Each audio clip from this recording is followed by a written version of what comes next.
Good, because we are live now, properly for once. Yeah. Cool. So, anyways, Yeah.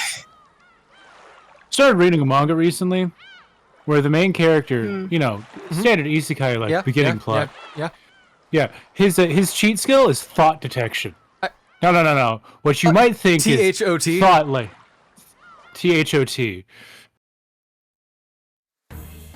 I immediately knew what you were getting at when you said thought detection. It's called Isekai Circle Crasher. That sounds so dumb. I love it. It is incredibly dumb. It's also very good. The dude's spending his entire time like, I can't let this bitch break up me and my friends. I just want to hang with the boys and go on adventures. Brethren before wenches, because it's isekai, so it would be. He really. Yeah. Hi, TKJ. We're a bit late. How's it going for you? Yeah. Although his friends are still otaku. Of course they are. But one's an idol. The big motherfucker is an idol otaku, and the skinny motherfucker collects grimoires. Of course. Of course. And audio broke. Great. Super. Oh, it's fixed. It was probably just a second. Probably. Okay. I just immediately defaulted turning that off and then turning it back on. Yeah, so hopefully that works. Okay, this song has grown on me like a lot since I started it. And it is a pain in the ass to track down a full version of it. Cause like I bet. Why does everything keep breaking with me? I don't know. Okay, actually I do know why this is breaking on me specifically. So the way I have OBS set up right now, let me quickly get to the menu so we don't get hit with the music again, but... So, the way I have OBS set up right now is like this, where each of the audio tabs here that is in the Discord and my mic, that is with a new thing called a, like, application audio connection beta thing. So, because it's in beta, I feel like it's gonna break a lot more often. I am looking at, like, figuring out a way to get, like, a second audio cable to work. But also, when I tried that before, some games just would ignore that I set the audio output to that. So, it's a bit of, like, finagling and playing around with stuff. But... Now, are you gonna turn back to the game, please? There we go. Sometimes Umineko doesn't like the game capture window either I've got set up, but... So, before we got hit with the music again, how has your all's day been? Been pretty good. Oh, that. Lazy as usual when it shouldn't be. I'm sorry to hear that. Hopefully it's able to calm down soon. Or just, like, give you time to, like, recover from that before it hits crazy again. Mainly. Yeah, it's just, like, occasional spikes that I can't predict, unfortunately. So, if I'm slow to respond, that's why. Oh, he's going to think about it. They basically convoluted the PSVR. What? Like the original PSVR headset. What was? They convoluted it? Question mark? Not understand? No bueno? Eh? I would be asking what way. Because I think I've got a PSVR, like, the original, like, somewhere in a like, drawer on the other side of my room. I could check, but...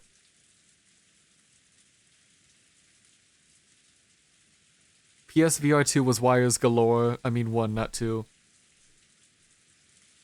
Oh, you mean the, like, setup for, like, the PSVR 1 was absolute, like, shenanigan bullshit. Oh god, yes, I remember trying to set that up for, like... 2 years ago, I tried doing a Resident Evil 7 stream with their VR setup. Like, I got 30 minutes in, got, like, so sick, then, like, the moment I turned off stream, I tried to turn around and take off my helmet, and I, like, strangled myself on how many cables there were. Oh my god. So it is a cable for the earphones into the device, And it's earbuds, not headphones, because of how the helmet's set up, so you gotta use that really shitty earbuds. It is a long cable down the back that plugs into a box, that plugs into a power, that plugs into HDMI, that plugs into something else I don't remember. All to get VR to, like, vaguely conditionally work occasionally of the time of day. If I want that many cables set up in my room, I'm just going to, like... That's either going to be when I finally end it, or when I finally set up my, like, Valve, my HTC Vive. Don't have a Valve Index. I thought I was about to say that, but no, I've got the Steam Deck. That's it. But, yeah. Right. You know what VR I have? Cardboard? None. I have none. Well, you're not a hardcore gamer. Chat. I'm consistently broke, and the computer was worth more to me than a fucking VR headset. Mm-hmm. Meta Quest. Yeah, I think my dad has got a Quest from us as like a Christmas thing, and it's just currently sitting in the back of my room because it was on the stairs for some reason. It's probably broken again, and I need to like fight the system to fix it once more. But hey, that's Facebook for you. Shit's gonna break. Now that I do get a VR, it'll probably be the Index. Yeah, it's stupid fucking expensive, but it's also like one of the most advanced ones we've got that isn't like, because it's one of the most advanced we've got that isn't like the Apple one that is $10,000 or. Yep. Oh, there goes Velvet. Oh. Well, let's mind shooting a message to see if that's like something came up or. Hey. Yeah, there it is. Okay, it's starting to problem. Yep. Yeah. I'm telling you, it's either that my parents and I are fighting for bandwidth, or just that our internet is absolute dog shit. Mm-hmm. Well, I get saving money, but can you complain to them? I want to, but I imagine I wouldn't exactly have the right, since I've barely been doing chores, and I haven't really gotten around to putting in the effort to getting a year-round, essentially full-time job with benefits. That's fair. And I should really seriously consider it, because my parents aren't going to be... Oh, wait, I just realized this is the wrong place to vent. Yeah. Just a bit, but... I fully get why you want to vent, and I'd probably be free once stream's done to, like, throw at me. Yeah. But, yeah. Yeah. Sorry. No, I fully Anyways. understand your frustration. Like, I fully on the level, and I, like, agree, but, yeah. It's... I was there, like, literally this time last year, when I quit my last job because they were literal hell. Well, I would say literal hell, but, they had me keep working when a tornado was, like, half a mile away. Outside, in the dark. That sounds a little hellish on top to of me. a ladder. That's the point where I'm just like, you know, nah, I don't think so, nah. So, there's some points where you just gotta put your foot down and say, no, I am not working here anymore. On a lighter note, especially... I trust Steam to make a good, like, piece of gaming equipment more than I trust Facebook. Yeah. Oh, most definitely. Yeah. Because Steam's like, oh yeah, we're a gaming company. You know, being Valve and all. And the mean, first the Steam stories Deck were a bit rough with, like, the Steam control and the Steam machine, but I think with the new big picture, I think the Steam machine's coming back in, like, from people who have it and saying it's a lot better now, because it's basically just running Steam Deck OS on... See, and that makes sense. And, like, people would buy a console to play Steam games on, because you can play a lot of console games on Steam now. Don't overcharge this OS too, because the battery will become less like the least... I mean, that's generally how a lot of lithium-ion batteries work, where if you keep them at fully charged, they will lose their capacity over time. So it's good to let, like, your devices that don't need to be constantly powered just die, like, every month or so, just to, like, keep their charge full. But I will say the charging port melting, if you give it slightly more wattage than it needs, is a bit of a problem. Yeah, it's a bit concerning, isn't it? Like, just a slight, Yep. little bit fucky. Just a bit. Yeah. Anything else y'all want to talk about, or shall we get started then? Only doing a 15 minutes of banter this time because we're already half an hour late. Yeah. Oh yeah. All right. Give me an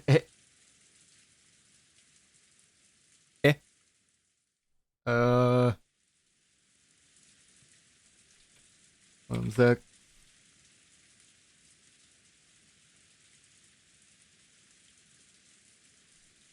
There you go? Question mark? I don't think that's what you're asking, but there's an egg. I present to you. Egg. Alright. Yeah, see, Oden and I had the exact same thought process. You got an emoji, and I got the Wikipedia article on egg. Yes. Egg. An egg is an organic vessel grown by an animal to carry a possibly fertilized egg cell, a zygote, and to incubate it from an embryo within the egg until the embryo has become an animal fetus that can survive on its own, at which point the animal hatches. Most arthropods, vertebrates, excluding live barren mammals, and mollusks lay eggs. Although some, such as scorpions, do not really. That's new. Scorpions don't lay eggs? Scorpions don't lay eggs. All right. Reptile eggs, bird eggs, and monotreme eggs are laid out of water and are surrounded by a protective shell, either flexible or inflexible. Eggs laid on land or in nests are usually kept within a warm, favorable temperature range while the embryo grows. When the embryo is adequately developed, it hatches. An example, breaks out the eggshell, and some embryos have a temporary Did you just government egg tooth. name IE? Yeah. Why? Because that's how I read it in my head. That's what it stands for.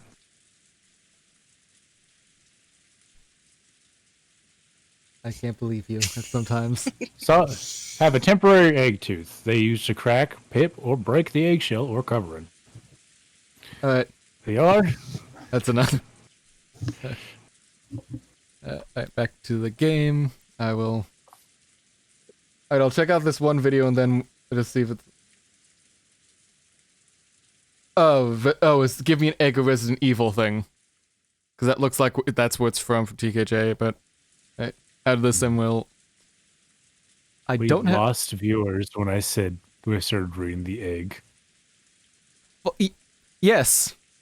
When you do the first, paragraph, it's funny, but you keep going. Learning scorpions don't lay eggs is fascinating, and I'm terrified at, baby scorpions now, but... Scorpions give live birth. Yeah. Alright. I did not need to know that, now I'm wonderful place. Oh, God.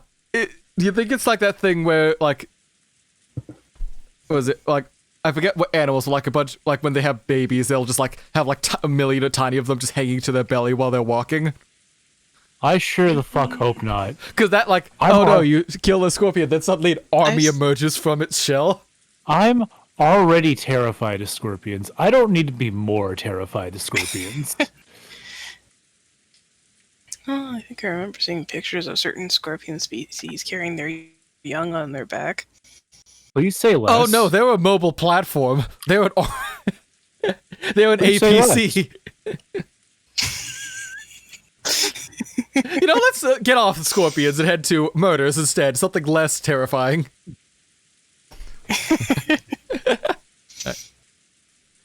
Some people usually head to the bathroom after a meal. Others prefer to take a short nap. It seemed that several people had gone out of the parlor, just like I did when I went to the kitchen to drink some water. In the end, Aunt Natsuhi's order to keep everyone packed together in the parlor was reluctantly withdrawn under the conditions that no one was to be on their own, and no one was to go too far from the parlor. After all, if 11 people are shut up in the same room, starting early in the morning, the air will start to stagnate. And now that little time had passed, everyone had started to recover from the shock of that morning. Maybe their sense of danger was weakening over time too. However, it was a certain fact that 6 people had been killed inside this mansion. So, no one was completely negligent. So when they went out into the hallway for a breath of fresh air, trying to act tough, they would get scared of standing there, isolated, and would end up returning to the parlor. Like that fable, you know, the north wind and the sun. If you force someone to stay shut in, they'll resist, but if you tell them to do whatever they want, they'll come back obediently. People sure are hypocrites. That's why strict parents don't actually manage to teach you, like, obedient children. It raises sneaky liar children who can know how to pick a lock and, like, open a window without setting off the, like, weird alarms they've got. Meanwhile, my parents were like, yeah, just don't, like, do anything illegal and get back at, like, this time. And I said, okay, Mom. And then I did everything I was told. Yeah. Mine were generally open. It's just, we lived in a suburb far from, like, anything to actually do, so I ended up staying inside because there was nothing to do. Oh yeah, you live in the middle of bumfuck nowhere. No, this was before I lived in bumfuck nowhere, when I lived in bumfuck somewhere. But you do currently live in bumfuck nowhere. Yes, but this is by choice I live in bumfuck nowhere. When I was a kid, I didn't have a choice but to live in Fumbuck. This isn't like when I was, like, in preschool and we lived in, like, what felt like out of a Silent Hill nightmare. This was, like, actual other children around. But, I mean, a long-ass fucking time ago in a town called Kickapoo, I lived with my aunt. Well, we lived with my aunt. Velvet gets what I was going for. Mm-hmm. Yeah. Apparently, Case needs to watch the Tenacious D movie. Yeah, I have never seen, again, I knew Jack Black played music and stuff. I'd seen his films. I'd never seen Tenacious D or listened to anything they'd done until that video game song came out. Which is a travesty. Mm. Yeah. Oh, wait, this means you haven't... Have you ever seen or heard of Brutal Metal? What? What? Brutal Metal, the, like, game that Jack Black voiced the main character Brutal Legend. Brutal Legend. Oh, Brutal Legend, right. Sorry, my bad. Yes, I've heard of Brutal Legend. I've not heard of Brutal Metal. I'm also not a metalhead. That was the other friend I had back when I was part of music podcasts. I was there to tell, like, all these, like, people who listen to, like, guitar and other, like, guitar, rock, pop, like, all the other non-electronic stuff, what any of the sounds meant. Oh, sorry, it just seems I've been out of it this late, so... Today on the fact that me and Case listen to wildly different music in our free time. Yes. And on that, my music taste changes dramatically depending on, like, the phase of the moon. Because, what is it, right now I've just been listening to Kill Brennan's, like, John Barleycorn on repeat for the past month. Which is also a pain in the ass, because there's only, like, a single YouTube upload of it. And they've not, because, was it the Kill Brennan, one of the, I can't tell if they were a band or an artist, but they died a while ago. So, their stuff isn't actually uploaded beyond, like, the fan uploads. So I am literally watching a video from 14 years ago, in 2009, where it's just the blue screen and, like, the default font saying John Barleycorn by Kill Brennan in italics. That looks like it was made in Windows Movie Maker just to hear this one fucking song. I've been listening to Roll That Dough on repeat for the last, like, 4 days. Because it's an incredibly catchy song just by being so fucking stupid. Anyways, we got off topic. Yeah. You're right. When the servants finished cleaning up from the meal, they returned obediently to the parlor just as Aunt Natsuhi had told them to, and sat in a sofa near the entrance, patiently waiting orders. Maria, as though she had suddenly finished playing witches, had returned to the pure Maria I knew, saying, "Ooh, ooh!"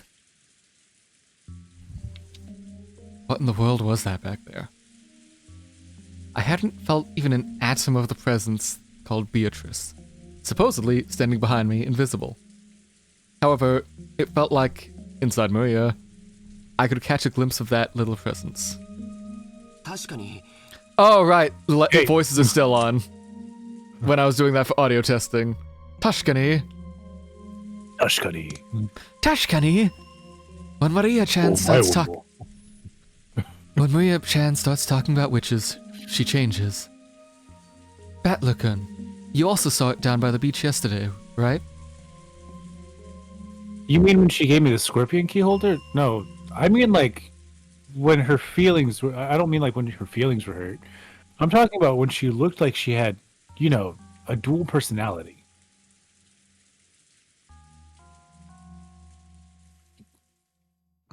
Moment of truth. Velvet? That happens sometimes too.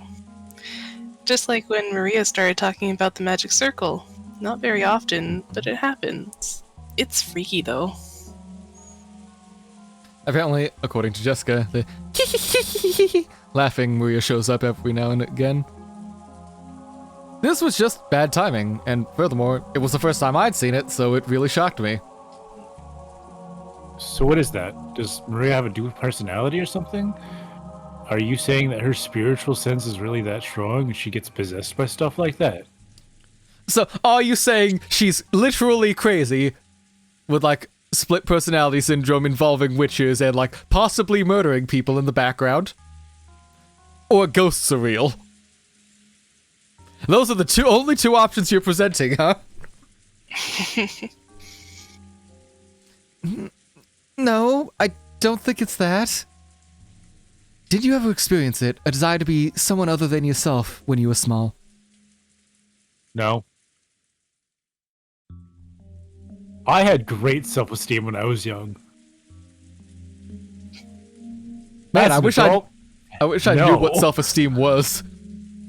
God, I don't think I've ever had that since, like...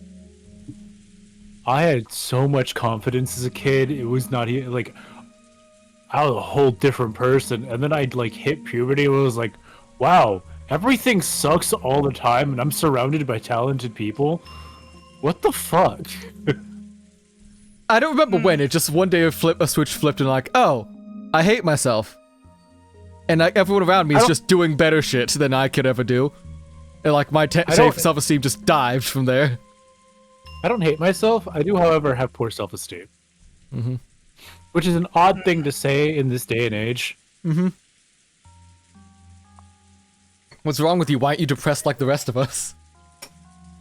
My brain don't go depresso mode. It just goes, man, you could do that better. And then I'm like, no, I can't. And the negative self-talk starts happening. Yeah. Less depression, more I have my own issues that I need to work out. Mm-hmm. And therapy is too expensive in this economy. Therapy is so goddamn expensive. Ridiculous. What happened? We were raided. I got spooked by the raid and fell over. How many? My chair's on me. Hi, Nuke. I appreciate it. Give me a sec to get up with the chair. Ow. Hello, Mage Vast. I'm assuming is how you say your name.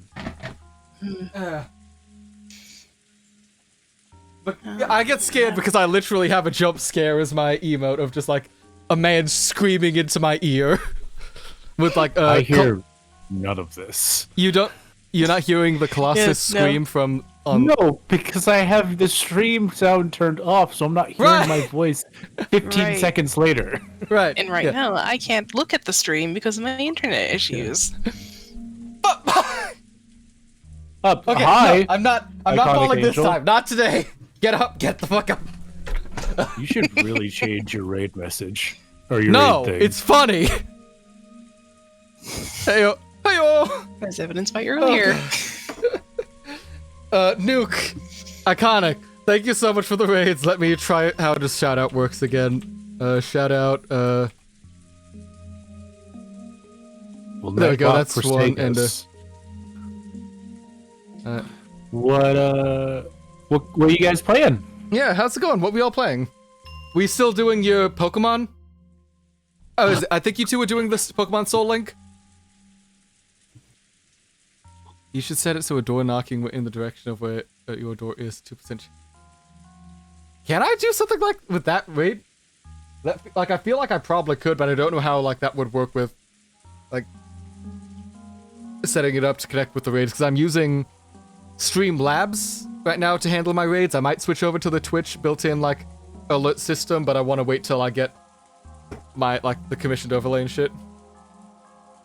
That's true. Directional audio can work. Okay. Oh god, hydrates. No.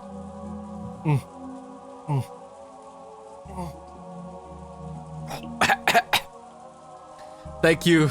So, as I've determined, there's a built-in. If you're gonna do hydrates more than once in a row, I'm just gonna take one drink.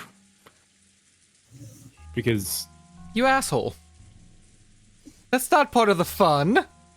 I also just ate 2 burgers and do not feel like throwing up. I just got back from eating really shitty seafood. I feel like I could throw up if I drowned myself. Because the fish would just swim back out. I'm still going through it, you coward. So wait, was the seafood from a local place or just Red Lobster? That figures. My sister likes the Cheddar Bay biscuits a lot, and it's the only thing good from Red Lobster. Lead Lobster. Look, it isn't as bad as the last time I went to Red Lobster, where we stopped. I was going down in Florida with our friend Hamster Pig, who we popped up a bit ago, a few days ago. We were just meeting up. We went around doing smoke courses and stuff, and then as we got back, we were just okay, we're about to head out. Let's try. We tried this crab plate, Joe's Crab Shack or something down in Orlando. Which okay, that's fine. Let's try somewhere else this time. What else is open at the time? Which there's a Red Lobster right there. Sure, why not? How could it be?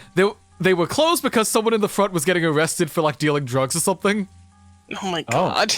So we had to drive away to another Red Lobster, went in, ate fine, and as we were walking out, someone else was getting arrested in the parking lot. Man, Florida's great. It's fantastic. Yeah, so I've actually never been to a Red Lobster, but I've had Red Lobster food, and I gotta say, food garbage. Yeah, those biscuits though. The biscuits are addictive on their own, and they will just drag you back in no matter what you do. Yeah, I hope you two. See, I would say it's similar to the Olive Garden breadsticks, garlic breadsticks, and but no, I actually like Olive Garden food. See, Olive Garden, you at least trust you could eat it without feeling like you hate yourself afterwards. Mm-hmm. Well, it isn't like Golden Corral. No. You will hate yourself after eating Olive Garden food, but that's because you ate too much food. Yeah, not just for eating the food. Mm-hmm. Yeah. If I want to hate myself for eating the food, I will order 40 McNuggets and eat them plain. Oh, I think it reminds me. I'm taking the worst chicken nugget and eating them plain. Yeah, that'll do it. My friend, no. Burger King has the worst chicken nugget. You don't sell chicken nuggets. I will willingly, if I have to, eat a Burger King nugget. You cannot get me to eat a McChicken nugget. The McNuggets are the perfect nugget. McNuggets are garbage. It tastes like plastic. There's nothing to them, and I can shovel them into my face hole and feel like a fat fuck after eating 40 of them. There's nothing to them, and every time I bite one, it tastes worse and worse. Although, I did find out recently, I hate McDonald's food, just on principle. I do like the sauce they use on their, what the fuck is it called? It's the one with the piece of bread in the middle. Big Mac? No clue. I like the Big Mac sauce. That like actually tastes good. Oh God, push-ups. It's like similar to tartar sauce. Hello to you. How's it going? Hope your sewer job isn't hurting you today. Okay. No! That's it. Hurt. Oh. Hurt for daring to like McDonald's McNuggets. Oh. You know what you did wrong.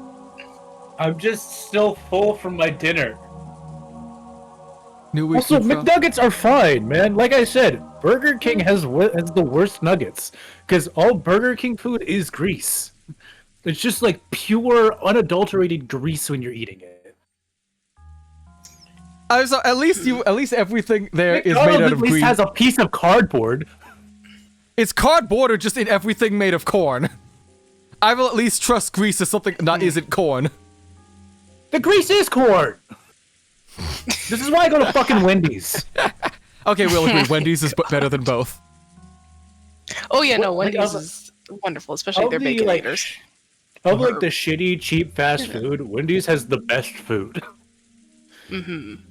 The more expensive you go in fast food, the better. Well, no, I'm wrong. It's Taco Bell that has the best food. Okay, yes, like Taco Bell, Wendy's for like the low budget one. If you go slightly above that price range, I will say Raising Cane's has the best chicken of like the chicken finger fast chains, and I will actually fist fight someone for that. I mean, personally, I try to stick to local restaurants more than like chain fast food. I can't find a good chicken place in Oregon. Where the fuck am I supposed to find a good chicken place in Oregon? That sounds like a problem. We're not the South. You can find a fuck ton of good Mexican places, though. But reminds me, speaking of local places, earlier this week went to a, well, it advertises itself as an Asian restaurant, but it's mostly like Thai food, or at least clearly Thai decor. What is our opinion or Southeast Asian in general. Yeah, good. But yeah, so I had an order. Oh, good. So yeah, an order of dumplings and then their pad thai. Unfortunately, the pad thai was not as spicy as I expected it to be, but as I was paying for the meal, the owner let me know, like, hey, so you can, because I mentioned this, like, hey, I heard Thai food is spicy, so, you know. Oh, did they give you the white people level of spice and not actual spice? Yeah, basically, that's the default. But if you want to go spicier, you can, like, request it in the amount of teaspoons, or the amount of spoons they add to the meal. Oh, okay. I've realized I've never not had pad thai that I've had to make myself. And like I've never had Thai spice in my house. I can do spicy. I've just never had spicy pad thai. I didn't realize it was supposed to be spicy. But yeah, TKJ is asking what our opinion on Arby's is. Nuke is asking what our opinion on Arby's. Never had it. Yeah. So, my entire thoughts on Arby's can be summed up with one food item. They used to have something called loaded curly fries, which was a bowl of curly fries, like cheese, etc., like bacon, like mixed together. It was the best thing on their menu, and they got rid of it. Everything else there was trash. Yeah, listen, like that is a D tier. I like hot roast beef sandwiches as much as the next guy. That is hot ass sandwiches. They taste like garbage. Like the only thing good they had was their Arby's sauce. You take a bite and you're like, I'm gonna shit a brick tomorrow. I can feel my heart like dying as I take every bite. It's one of those like I gotta take my shirt off and just kind of like sit on the toilet for a while kind of shit. Like just sweat and struggle. I'm not okay. To you, I'm not gonna go to a fast food place to have lamb. That's not gonna happen. The only place I will get a gyro is not from like a building. I will get it from a truck on the side of the road that looks like it was built in the 50s, with a guy who barely speaks English inside serving me the food. I'll go to the fucking restaurant that's run by two guys who are definitely from Turkey. Yeah. If the person handing me the like order can actually understand English, it's not a good food place. A good gyro place. If only one of the guys and it speaks English and it's not the guy making my food, it's a good gyro place. Exactly. All right, I think we're getting a bit off track. Yeah, we're really getting off track. But it's easy when it's food, though. Yeah, it's very easy. Right, back into the moon. Right, when humans... Right. Fuck. How is this supposed to be? Right when humans are born, no one has any individuality. However, when they reach their growth period and their sense of self starts to be born, they start to gain a sense of individuality. They want to be different from other people. But, of course, they will find that they are no different from the others in their class, since they're all learning the same thing in school and forced into the same lifestyle. When they realize that, they start off by breaking the rules in what's called a rebellious age. Since everyone follows the rules, they want to show off their individuality by breaking them. Even those who call everyone around them babies and stir up troubles are just cute kids searching for themselves when you look at them that way. Well, I'm lecturing about all this like I'm so smart, but I actually got it secondhand from George and Iki. I myself was one of those embarrassing guys who thought it was cool to act like a little bastard. Well, that was when I was the age when you're trying to stand out for the opposite sex. At the very foundation of the growing period is an impulse to escape from being a kid, much like the same as a chick trying to crack the side of their egg. Do you know what the difference between a child and adult is? Hey, egg! Egg. We need a follow emote that's case sidetracked. What would case sidetracked emote look like? It would just be an emote of me. You on the side, like sideways. Yeah. It's just the horse shifted, like, what's the... Rotated 90 degrees. Yeah, rotated 90 degrees. Hold on. No, I think that's too big for what I've got, so I'd have to like resize it separately. Dang it. Emote that's just a very big text bubble. Or it's just your face on an egg. A face on an egg. Okay, I will write that down to talk to Paisan about doing that. Age or physique? No, it's experience. Adults look down on children because children have very little life experience. The reason they snort and look down on children whenever they say anything is because children don't know anything about the world. Wavy flashback sequence. Children aren't people. Children have no rights. Children aren't people yet. Yeah, I know what you mean. When you're a kid, you try to say things like, you've got life all figured out, and try to act like an adult. No matter what a kid says, adults will just snort at them because they're too naive or because they understand once they grew up or something. Well, it's probably true, but to a kid it's just annoying, like they're being looked down upon. Mm-hmm. I get it. It's about whether they have knowledge and experience. You're right. You don't earn respect just by becoming old and not achieving anything. Don't I know it? You hear it getting attacked personally? No. So I've told you about my uncle, right? The one that's rich? Right, that one. Who has 0 life experience and yet tries to give me advice on things. Yeah, he keeps giving you shitty advice that doesn't understand anything. He wanted me to start a channel on YouTube that talks about political shit. That thing I don't you want to be the next Joe Rogan or Andrew Tate and other like problematic content creators? Don't you see all the money they're making by being completely terrible people? I'm very left-leaning. I don't need Republicans coming to my house and shooting me. That's... I heard money, what's up? Hey, Ryu. I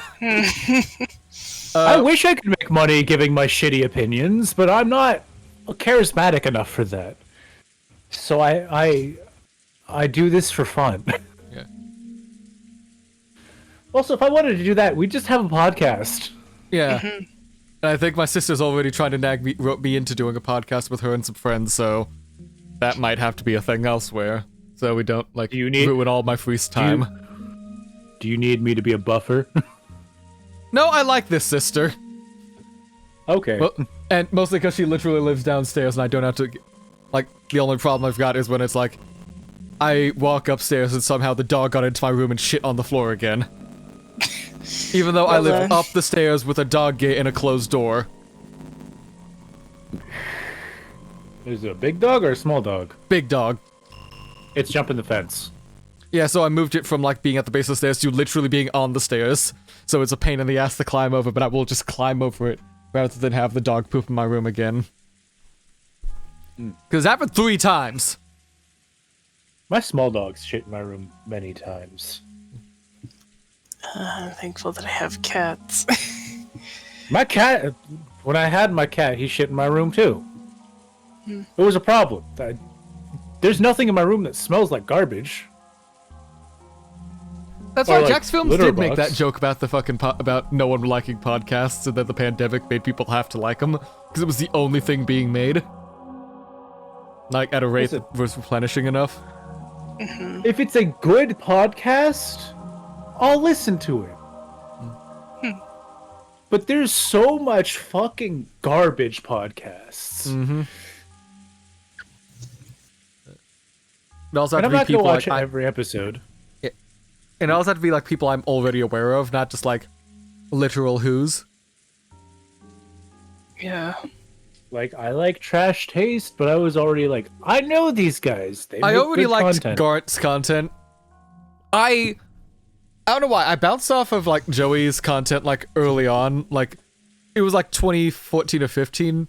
Like, I bet some of his content I liked, the others I hated, and I just bounced off of it. It's not like Jeff Thu, was it Mother's Basement, who I just do not like his content of, just from how he presents his personality. Of being the smug, I am better than you, motherfucker. Yeah. I mean, I like Connor's content, but that's mostly because gamer. It's because he stopped watching anime, so he's not the anime man. He is just the man. Yeah, yes. He's Joey last name. Actually, they're all their name last name because I cannot pronounce any of their last names. Joey Bissinger, Gaunt Manitopa, and was it? I think it's Connor Calhoun, but like I could be wrong.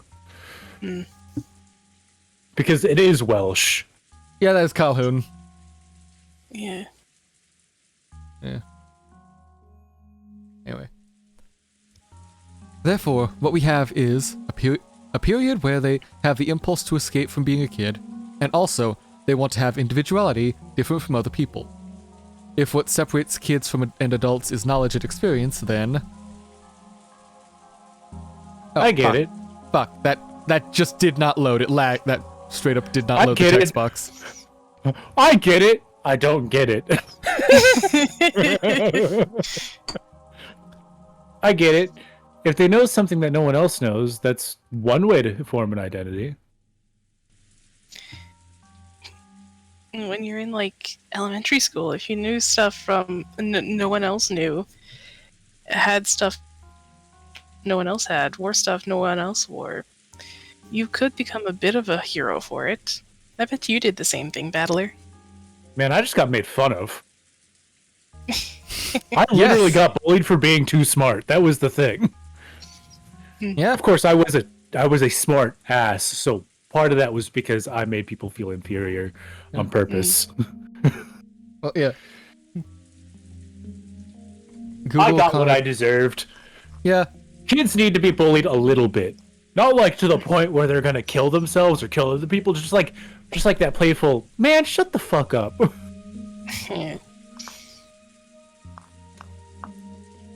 You need adversity, but like don't bully somebody to the point where they like want to kill you. Yeah. Man, when I was in like 6th grade, There was these kids I bullied in 5th grade. I went up to them and like, I'm so sorry. I was such a dick last year. And like, I'm just 12. I'm just gonna leave that up on screen right there. Kids need to be bullied, Soundwave 2023. I'm just gonna leave that with a line pointing straight at you.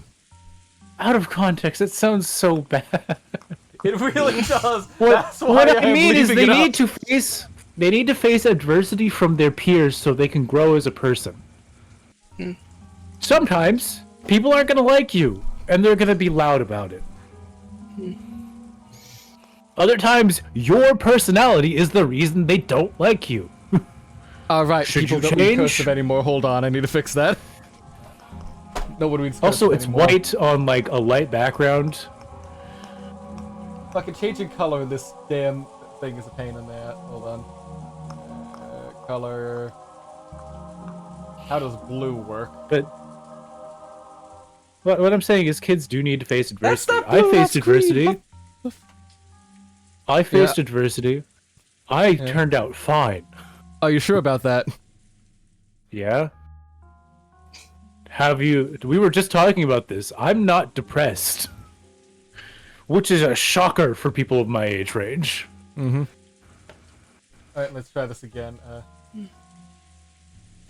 I have horrible anxiety, but that's... You are on Twitch as a 2D unicorn. Yeah, but that's not a sign of mental illness. That's just like what was available that wasn't copywritten. Technically. It very much is copywritten, but like this horse is one that I came up with.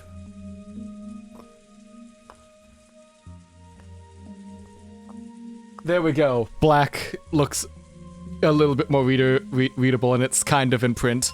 I've only written in like cursive since middle school because it was literally drilled into me. But so it's a bit hard in my. I can neither write nor read cursive. When I look at cursive, there's nothing on the page. It is not required to be taught in schools anymore because no one can fucking read it. So. See, Also, that's how it was. And then I spent. Everything. Yeah, I spent 3 whole years being like drilled into as a kid. If you don't write any of your work in cursive, you're getting a 0, no matter how perfect it is. God, I went to French immersion school, so I had to like write in cursive at least 1 year, maybe 2. Yeah. And then we just stopped and got smart whiteboards in like my last years of high school. If Anyway, not throughout high school. Alright, you already read this line. I already read the line. Yep. Yeah, that was definitely an age when I wanted to excel in something. I see. Fucking. I see. That was because I was trying to separate myself. I'll kill you. I'll start with your arm, man. Don't fucking tempt me. Yeah. Well, joke's on you. I gave you that like weird pointy tiny horse. I can take it away. It's on my computer now. And we get back. Go on. I see. That was because I was trying to separate myself from being a child. My growing period. Oh, fuck. That just did not go through. If you look at it in a good way, the growing period, by forcing you to separate yourself from others, pushes you to gain skills and knowledge that no one else has. It's also interesting from a sociological standpoint, because people hate being like everyone else. They try to learn skills other people don't know. In this way, society can acquire a broad range of skills it needs to survive. The quality of the gods' programming is surprising. It's truly astounding. Alright, Ryu, I have a funny story. So, my mom can forge her dad's signature so perfectly that in high school, he didn't sign shit. And it was to the point where if he did sign something, they thought my mom was forging his signature. My mom effectively gaslit the school into thinking that her signature of her dad's was his signature. Oh my god. It fully bamboozled them. And she went to like a private Christian school too, so like Ooh. Yeah. The things you get into in like Christian schools. well, Christian schools and also going to 14 schools just throughout your life. That'll do something to you, yeah. That'll Yeah. My mom moved a lot because of my grandfather's job. military. He wasn't in just- the military. Not military. He was administrator for nursing homes. That'd do it, yeah. And my grandmother did the cooking at these nursing homes. Gotcha. Yeah. I know how to cook for old people because of her. Which is very bland. gruel, my favorite. Oh boy, spaghetti with nothing? Because spaghetti with nothing, because like Agatha down in 2B is allergic to butter and oil. Man, my grandma my grandma was living with us for a little while, like years ago. And like she had a stroke, and something she literally made in our house was spaghetti meat sauce and rice. Meat sauce and rice. Yeah, no, No, I'm just I like want you. That to feels like a imagine very for- bad attempt at curry. Nope. It just looked like we had maggots in meat sauce. Just looked like we had like I love my grandma. She is a good cook. Before she had her stroke. It's just I don't know how to handle that statement. So I'm just gonna say let's move on. yeah. my other grandma just can't cook. There's a lot of just like unnecessary ingredients in her cooking. A lot of soggy vegetables. It's your line. Well, individual person. That's not the voice. Well, That's not the individual voice. You're not person- doing Kraus. No, I went a little too proper. That's also not what Kraus sounds like. I know. Well, individual personalities can also be negative, right? Like saying everyone else in the class is studying hard, so I'll slack off so I stick out. Oh, you mean me? That was actually me. The game knows who the fuck you are, mate. It's calling you out. That I was just didn't do actually my me. homework. I hated doing homework. Oh god, it was I the worst I felt know. pointless. It was I only also rec- hate math. It was only recently that I'd finally been able to feel thankful towards that middle school teacher who had slapped me after school. Jesus Christ. Oh, right, the 80s. It's the 80s! In Japan. But, well, I did have those desires to jump over the vaulting blocks that no one else could, or sprinting as fast as I could trying to lap those guys with good grades when we did a marathon. Shiro Emiya? Try pushing your mic back like an inch or so, so you're like, you're here? like slightly, say something else again. Hello. Try like your hand widths away from the middle of the mic, or like spread your hand out and then try that. Roughly. I'm more than a hand width away from my mic. Okay, it still feels like you're slightly like clipping a bit, but let me check how By turning me down. Say something now. Something now. There we go. That's better enough. Better enough. It was in my nature that if I couldn't study well, then at least I could get back at them by exercising. I get it. I really went all out during my growing period. I take steroids.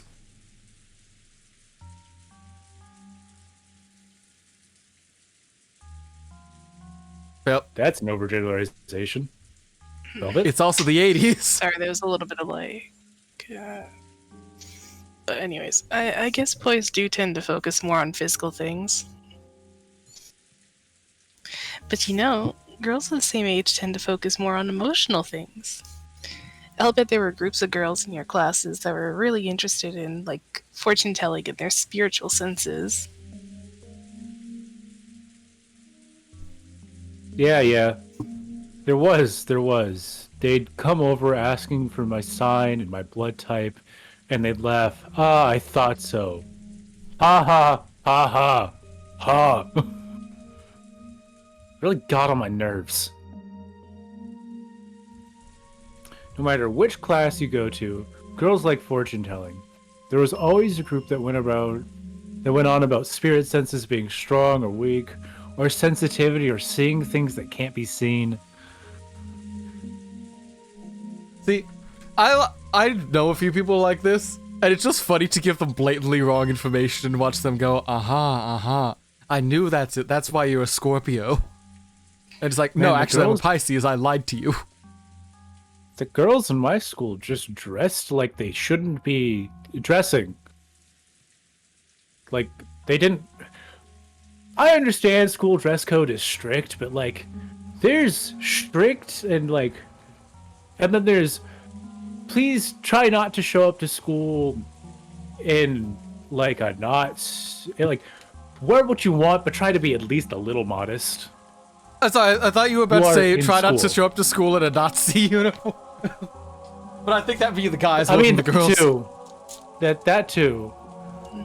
Although, didn't really go to school with a whole lot of incredibly racist white people. Maybe a couple who would don a white cloak every once in a while, but I'm not sure. Went to school with a lot of farm kids.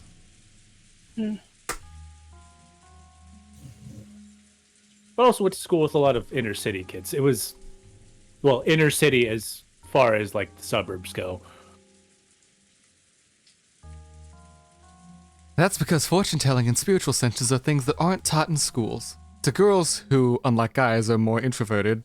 That's also a generalization. That's not Thank true. you, 80s. That's a genre which is easy to build an identity upon, and they find very interesting. Man, you ever wonder why so many guys commit suicide? Lack of emotional openness in a support network? Yeah, that one. You ever wonder where that came from? Military, farming, Jesus. The lack of emotional openness and, like, emotional support from other guys in their lives, like their fathers or their grandfathers, so on and so forth. Go on. Oh, that was it. That was it. Oh. I was giving Velvet time. Okay. Anyways, yeah. Unfortunately, you're talking, there was, like, a lag spike, too, but it should be fine now. Dang. Yeah. So... I mean, so far, only one disconnect all streams. That's good, at least. I'm willing to give it the 3 strikes you're out thing. Mm-hmm. Anyways, back on with the show. Just like when boys enter their growing period and start acting tough and rebelling against adults, when girls enter their growing period, they start getting interested in that kind of thing instead. Well, not me, though. I'm not like other girls. I'm a Toho fan.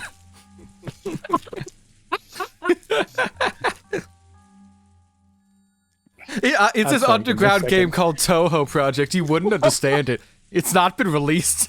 And it won't be for another 10 years.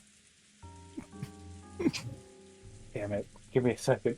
I don't know why that got me. That was not that funny. It absolutely wasn't. Like, is it because you hate hipsters that much and I just... Like, it caused a, like, visceral reaction? I do hate hipsters. That's a real thing. I do not like them. They are all shit people.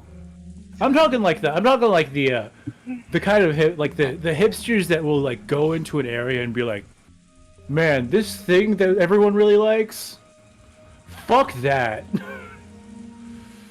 Haven't you heard about this? It's underground. It's so much better. You've never heard of it, though. See, we used to have a skate rink in my city. It ain't there no more. It's a fucking storage facility now. Gentrification. We hate you. Yep. Mm-hmm. Closed down while I was in middle school. Damn. Went to a lot of birthday parties there. I think we've still got our, like, local skate center, but I also haven't touched that place in 8 years. So I don't know how it's still alive, but it is. Anyways, you're up. Anyways. So Maria having so much interest in the occult isn't that rare among girls her age.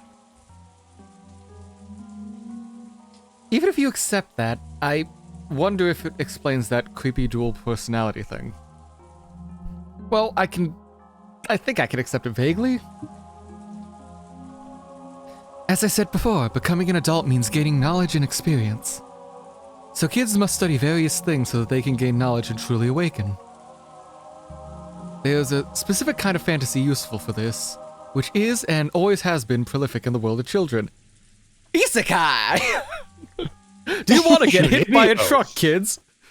The reason your parents are gutting the public funding for public transportation is not because they hate you and want to center focus more, like, expand the capitalistic monopoly on oil tycoons and car companies. It's because they don't want you to get isekai to a wonderful fantasy world where you become the chosen one and get to ride a dragon and learn magic. Hey kid, you want to see a dead body? It's yours!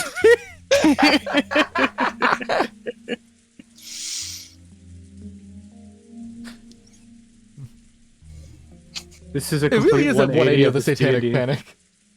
Yeah. Yeah. Do you know what that fantasy is? I just told you it. Come on. You see it? You see it all the time in manga and anime, right? There's no way you're gonna say isekai. You know. There's no way. It didn't exist yet. Like, memories coming back to you from a former life? Or, like, channeling the soul of the great whatever? The fuck are you talking about, man? Isekai's been around since, like, a Connecticut Yankee King Arthur's Court by Mark Twain in 1890. Okay, the fuck. But you, I haven't meant. seen Mark Twain being that much for weeb, but I could be wrong. Isekai is like the current genre we know it as. That's also been around since, like, at least the 70s. Yeah, but it wasn't really all that popular until Jobless Reincarnation, which actually made it real good. I don't fucking know, man. Hey, kid, Digimon, Code Lyoko, other children's series we had, it just didn't have a name to tie everything together and give it, like, a unified identity. I mean, Everything you could argue was that there. the tale... Mushoku Tensei came out in, like, the 90s. No, it fucking didn't! Not the anime. Or early 2000s, at least. I mean, as My far as guy, I it came know, out in 2012. Oh, then it's just the best of what is shit. Like, it's considered one of the Fucking best idiot. isekai in general. It is, it really is, but... Sorry, you were saying, Velvet? Yeah, but from what I know, you could argue that the tale of Urashima Taro is isekai. There's that too. There's that, like, I second guess. century sci-fi story about some guy, like, traveling to another world and shit. But that's more like prototype sci-fi and shit and myth, but... Point stands, everything was there, it just didn't have a name to tie everything together and give it a strong central Yeah, pretty identity. much.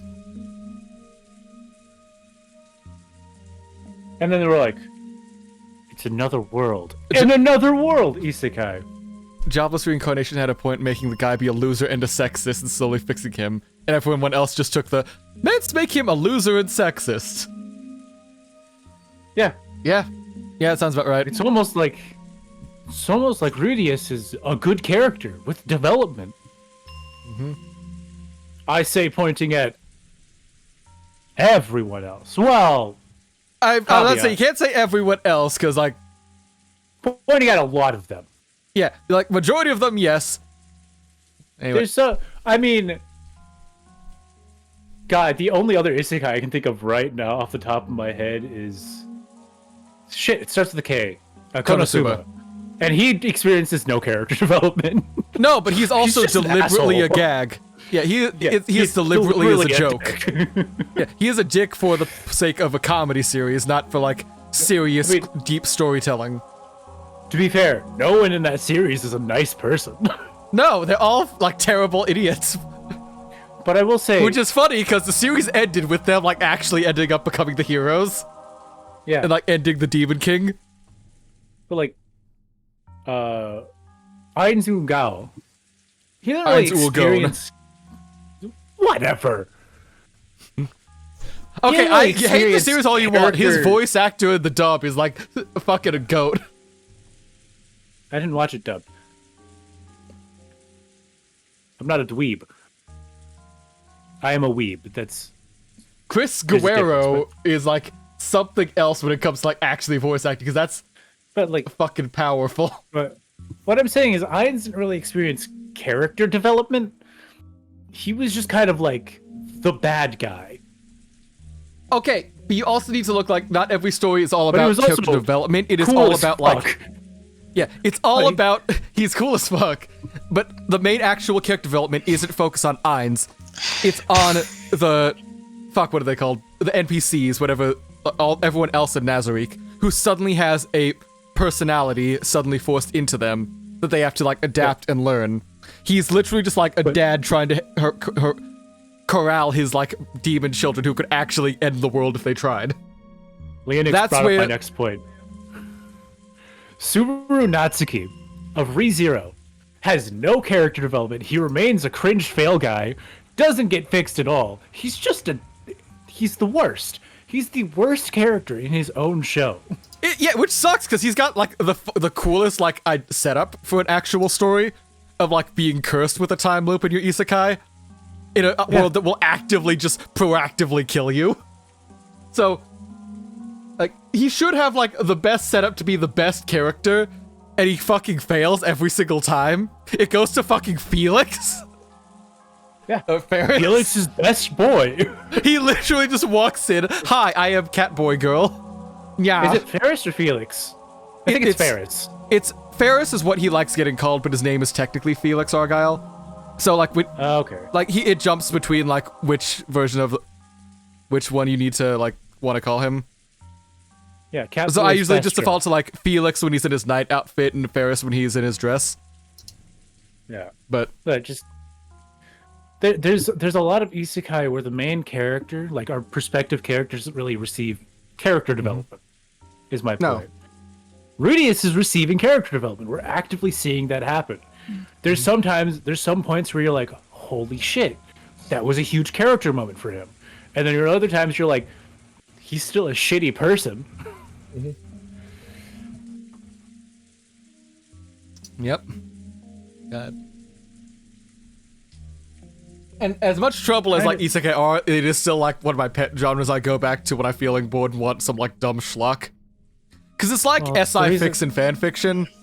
It's know what schlock you're getting into, and I like that sort of schlock from time to time. It's the reason why I like the villainous genre, like subgenre of isekai so much. Are you sure it's not because it's Yuri? Fuck you. Yes, it is because it's Yuri. But that's not my point. The main characters tend to receive character development. Also, it's Yuri. Yes, I know, that's your weakness. That's your one thing that gets you weak in the knees, going, and making you do the face. No. It's, as a casual observer, is how I see it. I get to go, you don't, oh, that's nice. So you could go, you're cultured. Oh. It is my job as a fan to be like, man, that shit cool. I read regular romance too. That's not like, I just like it when romance is good. And there's a lot of shit romance out there.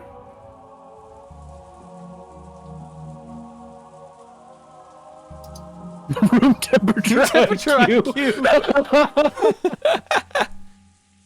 Yeah, no, I at least like accept, like, if characters are being an idiot, it has to either be for a reason or for comedy.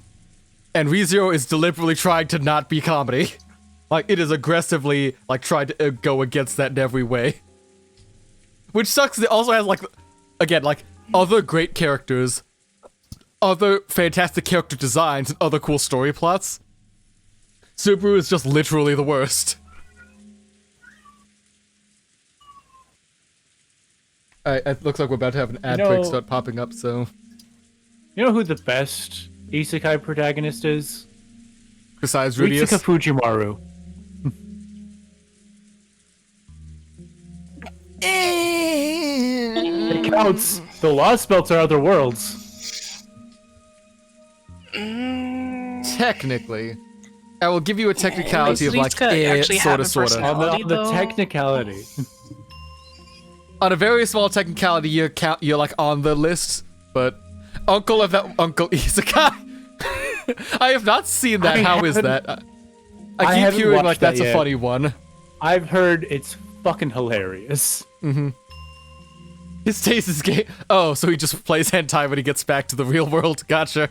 No, he plays like Atari games because he's been there for like 15 years. Anyway, ad's about to start, so I'm going to run off to go grab some more tea. Sega? I'll see y'all on the other side, those of you who survived the ads. Ganba. Bye-bye. Ganbare.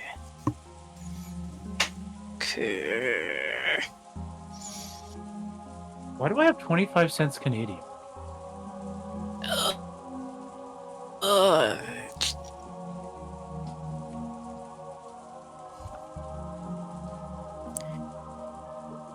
Sorry, you broke up. Oh, I was pondering to myself why I have a Canadian quarter. What you said, and based on the Discord stream, you're still breaking up on me. Yeah. Oh no. Ideally, they should be around the same strength, but there it is. Yep. Uh-oh. Yeah, figures. At some point, I'm gonna get robotic.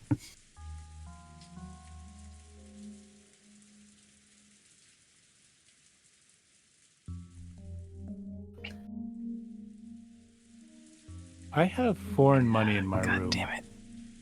From like all over the place, and I have no idea why or where it came from. Because I'm not getting this money. I've never been to Canada.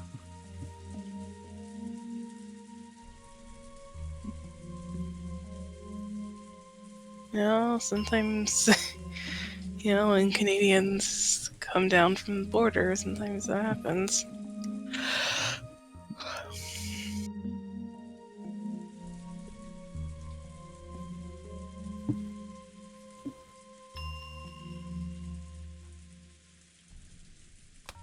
I am back. Welcome back. Ad break's almost over, so... welcome back.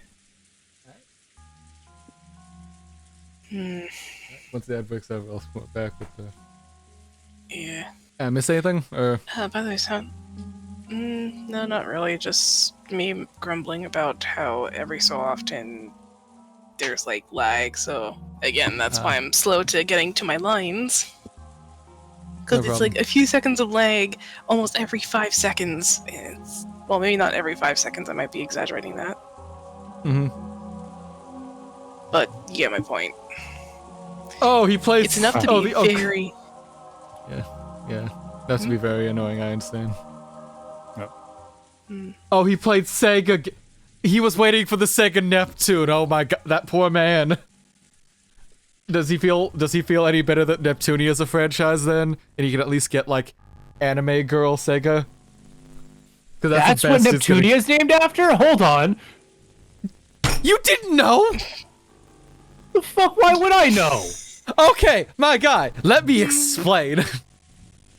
Hyperdimension Neptunia, the franchise, was created as an inspiration. Like, inspiration is like an anime version of the console war. So, console war had Last Station for the PlayStation, headed by Noir, Blackheart, whole black like aesthetic, future shit, whatever. There was La Wii, representing the Wii from Nintendo, led by Blanc. We had Microsoft with Vert, with, was it Last Station? No, not Last Station, Lean Box or something. Based on the Xbox 360. Then the person you actually play as, because they didn't want to like give any actual favor to any of the actual existing consoles, they took the scrapped concept for the Sega Neptune, which was supposed to be a successor to the Sega Saturn, and turned that into its own separate console. Like, whole separate, like, faction, world, universe, whatever. I can go on. Listen, I didn't know Neptunia was supposed to be based off of, like, a real console. I just knew that, like, the rest of them were based off of consoles, because I was like, PlayStation. Why wouldn't she? Because she looks like a PlayStation. I don't know. The fucking PC ones aren't even, like, characters. They're just side characters. You don't fight them. All the player characters are based off, like, all the, like, main, like, goddess characters, whatever, like, the main four and their sisters are based off of consoles. The rest are based off of game companies. Or games themselves. Everything there is based off of some... ROM and RAM are based off of the Nintendo DS, the dual screens there, and the names are based off of actual computer parts in the hardware. I can go on. This is why I play shit on a PC. You can play Neptunia games on the PC! Yeah, exactly. I can play Especially most through games Steam. on the PC. Yes, with these you don't have to do illegally. I can go on. Or you can read your line. There's also Sleeping Genes Awakening, or Sealed Powers, or Memories Returning. There's a lot of versions. For some reason, those kinds of things are really popular at that age. Why is that? All of those examples you just mentioned are fantasies by which children can immediately add knowledge and experience to their childhood selves. Even a 9-year-old girl just simply has to say that she has a 1,000-year-old witch possessing her, and she can immediately gain a 1,009-year-old identity. So what you're saying is that for people who think studying is annoying, but want to learn different skills from everyone else and brag about it and get attention from it, is a convenient delusion. Shinibio. That's a good show. I need to rewatch it. I have a funny story about Shinibio. So I never watched watched like the first 3 season. lines in. We got I 3 never watched lines the in first before the season next of Shinibio. tangent. I did, Yeah? however, watch the entirety of the second season of Shinibio. How'd that go? I thought it was good, but like my friends have made fun of me endlessly for not watching the first season. Which You've still in not my seen the defense- first season. In my defense, it wasn't on Crunchyroll at the time. Have you not seen it since then? No. What's your It's excuse also been so now? long. I don't feel like it. There's other shows. I don't even watch the shows I actually want to watch, man. Some people. Posture check. Oh, right, thanks. Yeah. Anyways. There we go, now I can get back to my, like, weird gremlin crouching position properly. Instead of sitting like a normal person. So you can brag about something without having to work hard or study. I see. Isn't that a kid's greatest dream? Furthermore, their ideal self-image is always projected onto their desires to escape from being a kid. And it's not rare for that desired form to become established as an alternate personality. Even you, Battler-kun, I'm sure your character's a little different at home and at school, right?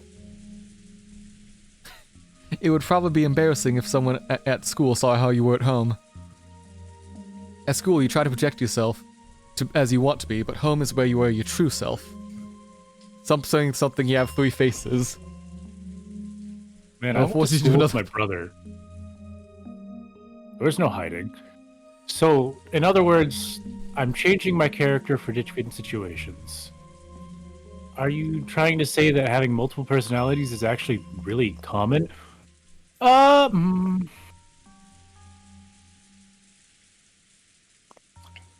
It's more like how you face people. Less of a personality change and more of a mask. Just like how you act. It's an attitude change. Yeah. That's what the word is. Persona. A change in persona. Social link. Exactly. My face when I use personality C with group friend group B. Oh god, but you use the wrong personality and suddenly you pull something completely out of pocket and have to like backtrack the fuck out. I have to be so careful with the shit I say on Twitter because real life friends follow me. Ooh. Poor bastard. See, that's why I just make a hard cut between like the friends I have IRL and the friends I talk to on Discord and everything. So there isn't any chance for any overlap. Like, unless, like, something If only all you guys weren't south of the border, it'd be much easier for me.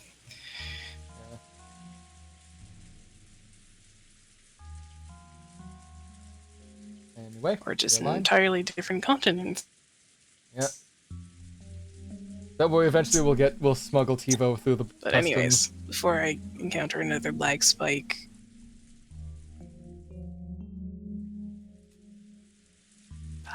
Never mind, lag spike is happening right now. Great. Oh no.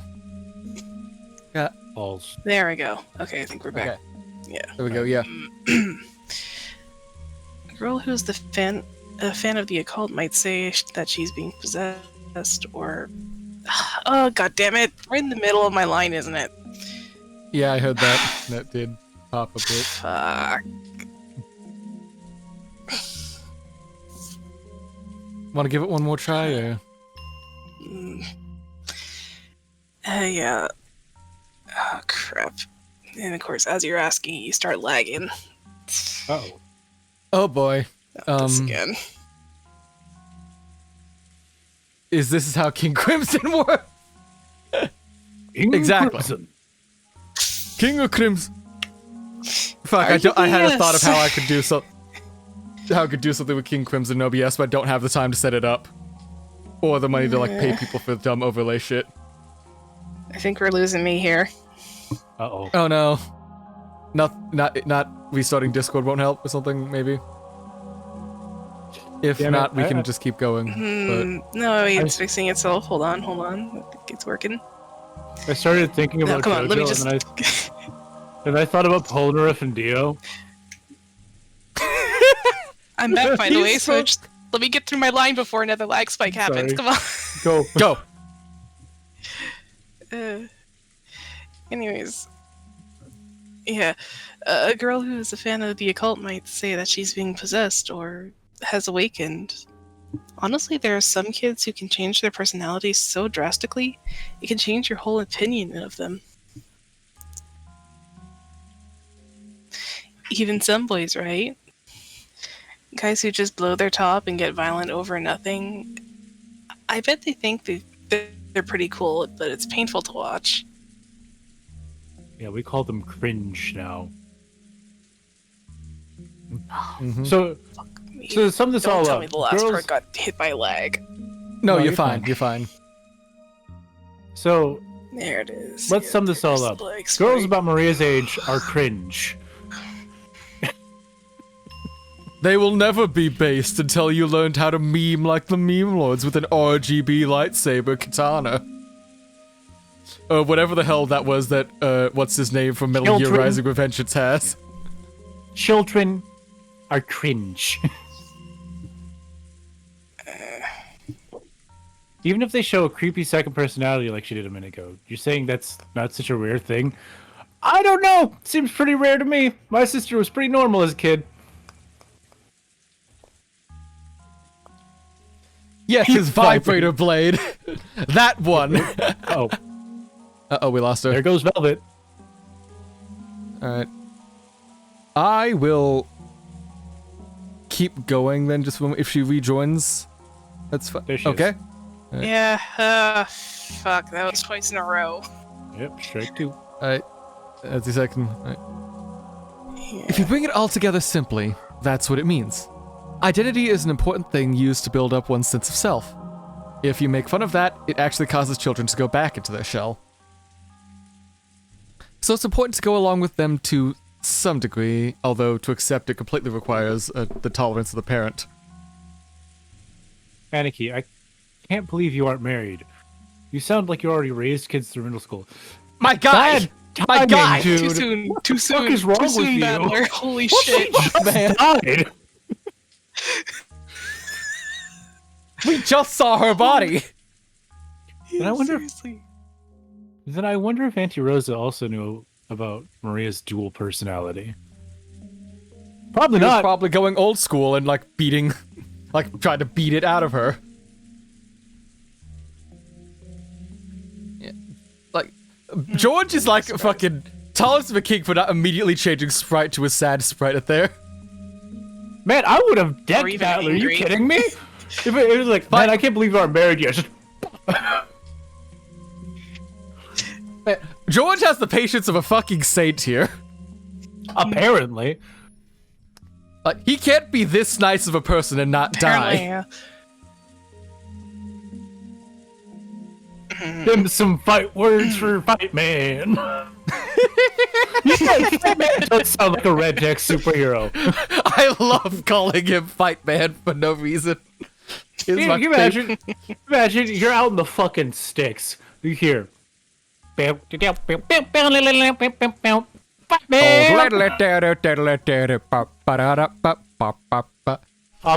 man could probably watch his. Yeah, like George. I could see like someone's could try kicking down the door to kill him, and he'd still be patient with like. Sorry. Yeah. She knew. Just between us, Auntie Rosa couldn't friggin' stand it. She said it was creepy, and it was making Maria more and more separated from the rest of the class.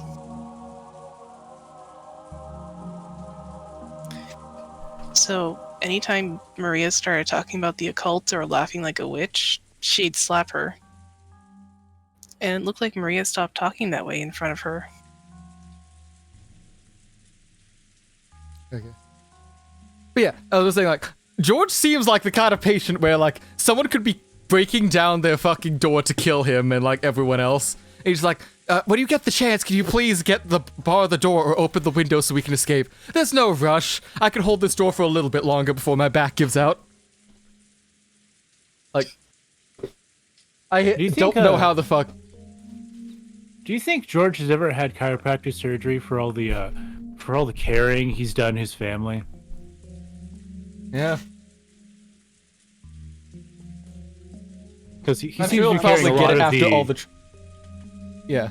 I'm not going to say emotional maturity because this is the 80s, but he's carrying a lot of emotional baggage. This is the 80s and they are, like, out-of-touch rich people, so... Yep. I bet that will bite back in the future development of a human being. Yeah? Maybe it was just a little game from a girl facing her own growing period. That thing had happened back here. Just a girl trying to show that she was different and independent by holding an interest in witches and the occult.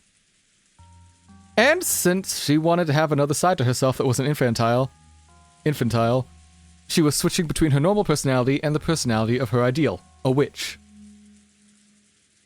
In the beginning, I found it very disturbing, but after George Aniki's lecture, it felt like this was a path everyone walked down at one point or another.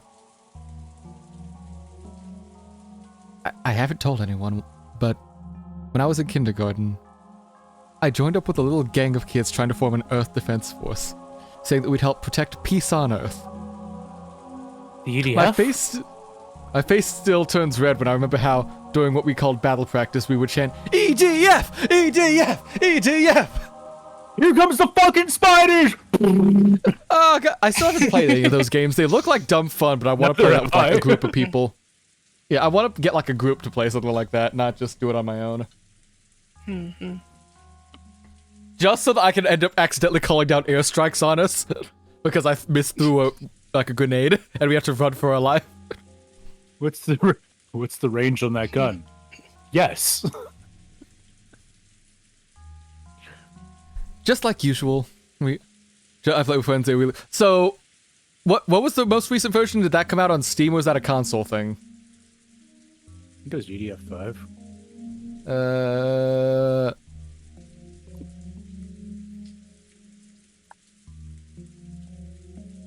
Yeah, EDF5, $60. Damn.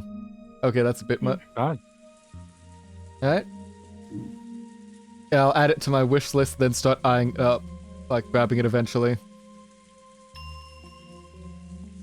Just gotta find some people who also have it, and then just blam, slam, blam, alakazam.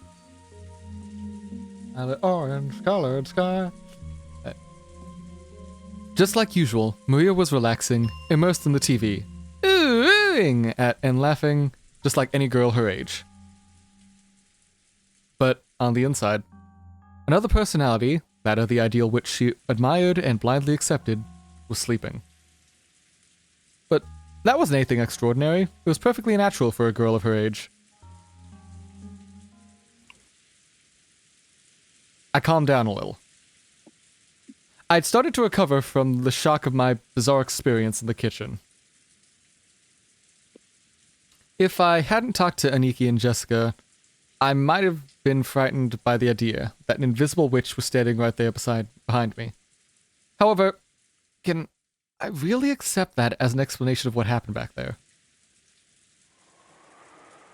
If it had just been Maria, I could have explained it as the fickle fantasies of a growing girl. But Genji-san, Kanon-kun, and Kumasawa-bachan had also been there. None of them had denied what Maria said.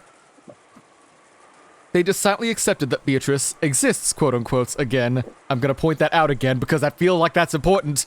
Hint, hint, wink, wink. I literally do not know if that's relevant at all, but since I've noticed that, I went to reread, like, the past, like, earlier chapters again, that is still very much how they describe shit. And now it's gonna bother me every time I see that. Look. I was starting to feel a little uneasy. Auntie Ava had claimed that no 19th person existed, saying that someone within the family had committed the crime in connection with their messy quarrel. On the other hand, Aunt Natsuhi had claimed the culprit was hiding somewhere outside the mansion. That meant that she was denying the crime had been committed by one of us and accepting that a 19th person existed. And in the kitchen, Maria and the servants had agreed that a 19th person exists. But, according to them, this 19th person isn't human. They had said it was an invisible witch plotting something mysterious. Is there a 19th person or not? And is the culprit a human or a witch? For some reason, I couldn't just laugh off any of the possibilities. Not even the most ridiculous one about the witch.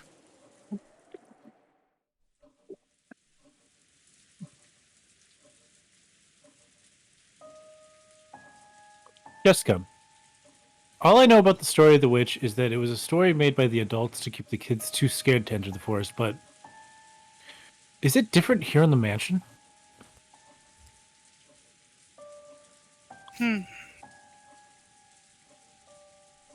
with you on this. I think it was just a dumb ghost story made by the parents so their kids would listen to them. But I can't deny that the atmosphere inside the mansion makes it a little hard to say it out loud. Because Grandfather has proclaimed that Beatrice does exist.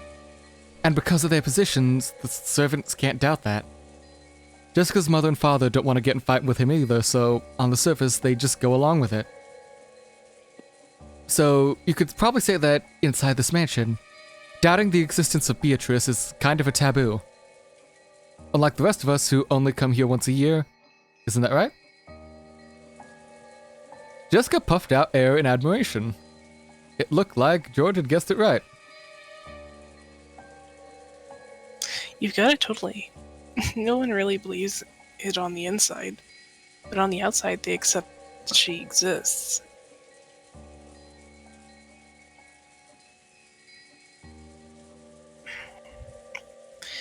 See, it's just like the way some people are about gods.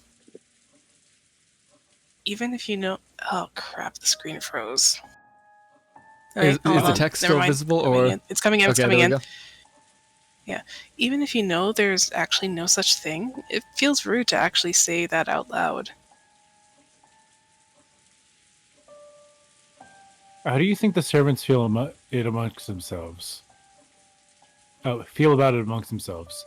Is it true that since grandfather who employs them says she exists, they have to go along with it?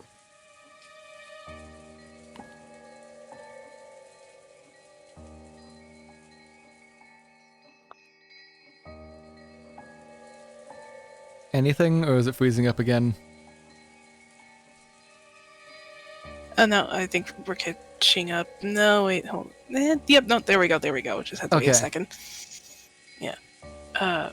Well, I don't really know the details, but between the servants, the story about Beatrice has been treated a bit like a ghost story.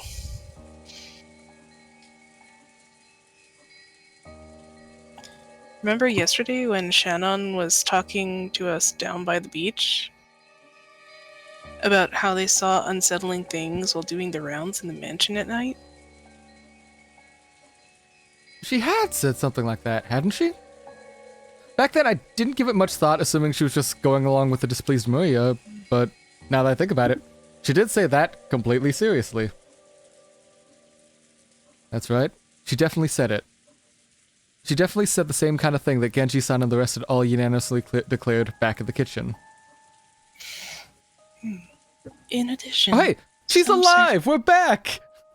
George, yeah, look! Shannon's back. In addition, meanwhile, some servants have also... What?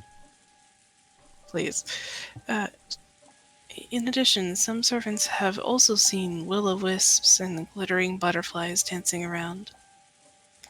Canon-kun also said he saw something like that when he went patrolling one night. And recently, the servants have been talking about strange footsteps inside the mansion near midnight. We have whispered together that Beatrice-sama from the portrait sometimes walks through the mansion invisible. It happened a long time ago, but I have also heard those kinds of footsteps while patrolling at night. That's right. She definitely said that. Exactly the same thing I'd just been told now.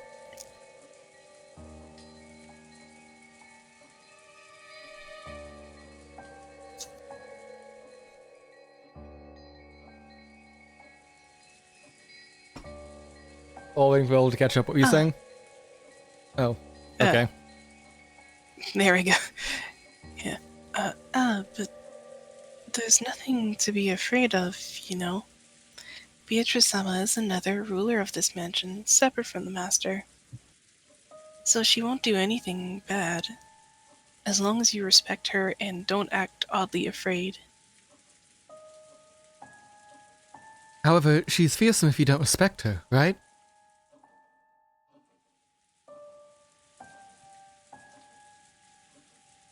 Yes, I heard that someone who quit just before I began working, after falling down the stairs and receiving a large injury to their back, had been speaking badly of Beatrice-sama. Because of that, there was a rumor between the servants that Beatrice-sama's anger had been brought down upon this person.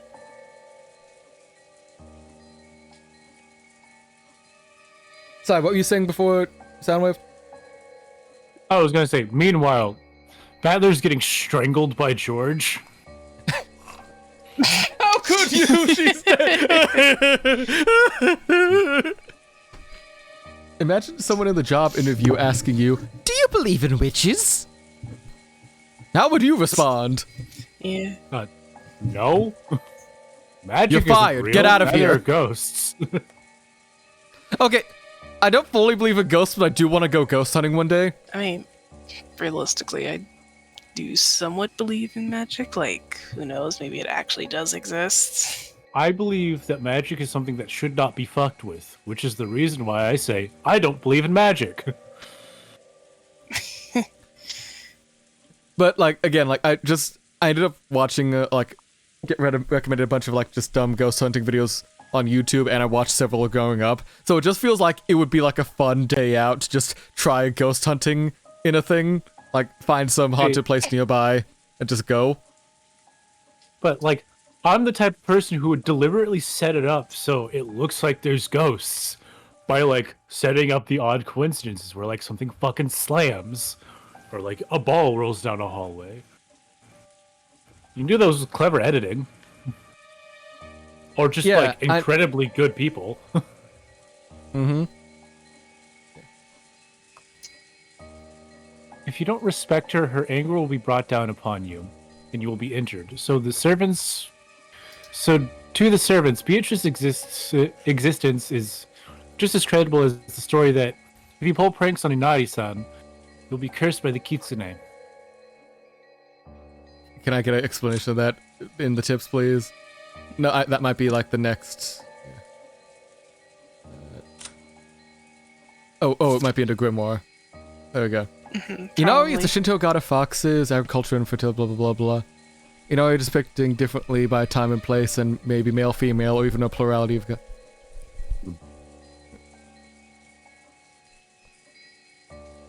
Okay, that's literally just history. That does not. Okay.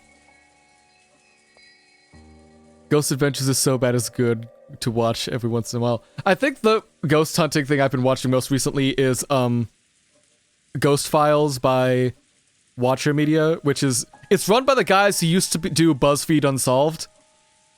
If you know those guys. Yeah, Shane yeah, and like Ryan, the true Shane and Ryan. Yeah, they got their own YouTube channel now and stuff that they're doing stuff on.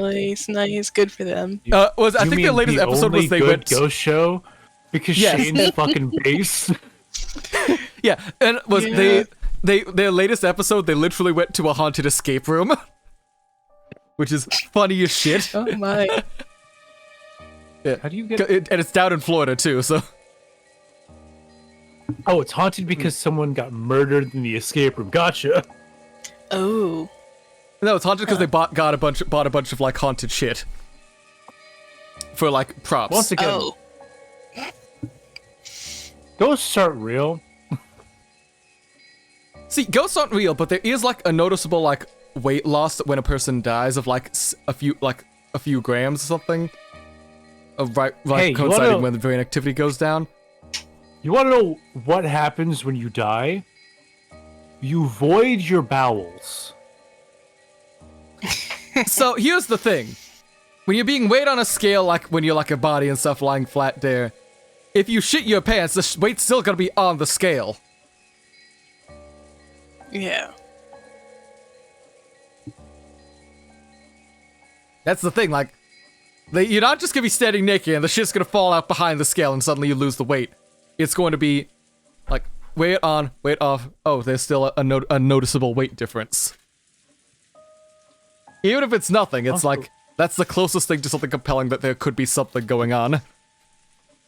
I believe that people have souls. My belief in what comes after death is very much painted by the fact that I am religious. And is not something I'm going to get into right now. Yeah. Yeah. Probably. It's haunted because they said 3 times in a row in a room with 10 mirrors. Oh, shit. I think you become...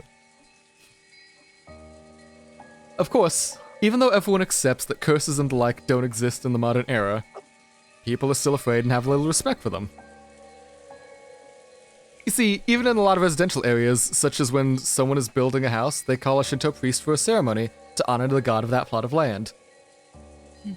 You might think that's just a big waste of time and money, but workers say that an accident will occur if they don't do it, so apparently they never neglect the procedure.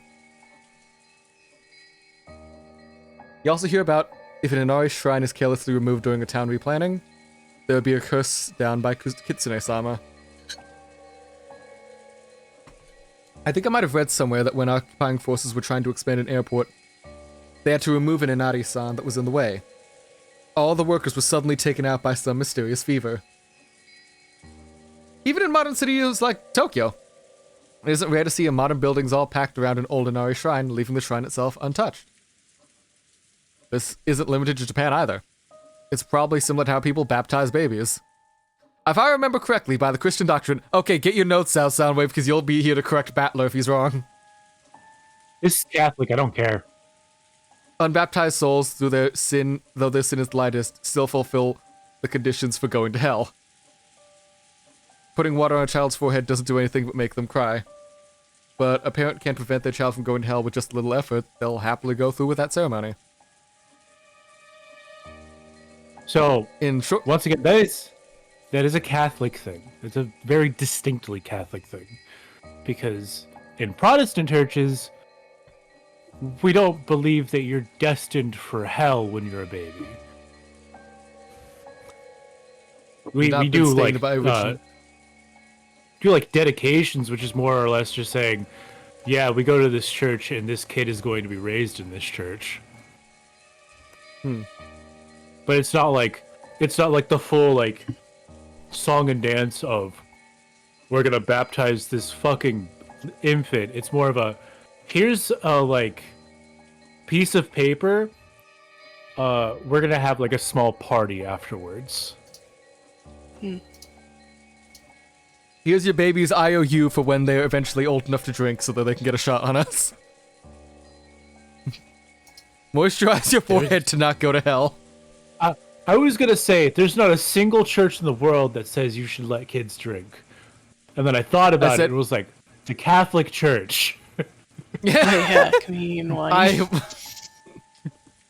They use real wine in the Catholic Church. Oh god, what was it? I've been told this like story of me when I was apparently like really young, because we used to go to church a lot. Where was it? It came time for communion and shit, because I think my mom used to be Roman Catholic, and then we just stopped going to church. We got up in line, walked up, like blah blah blah, usual thing, red wine stuff. I take the sip, like, that's some good wine as a kid, you know, as compared to the shit wine they serve me at home. As like a 4-year-old. And then, like...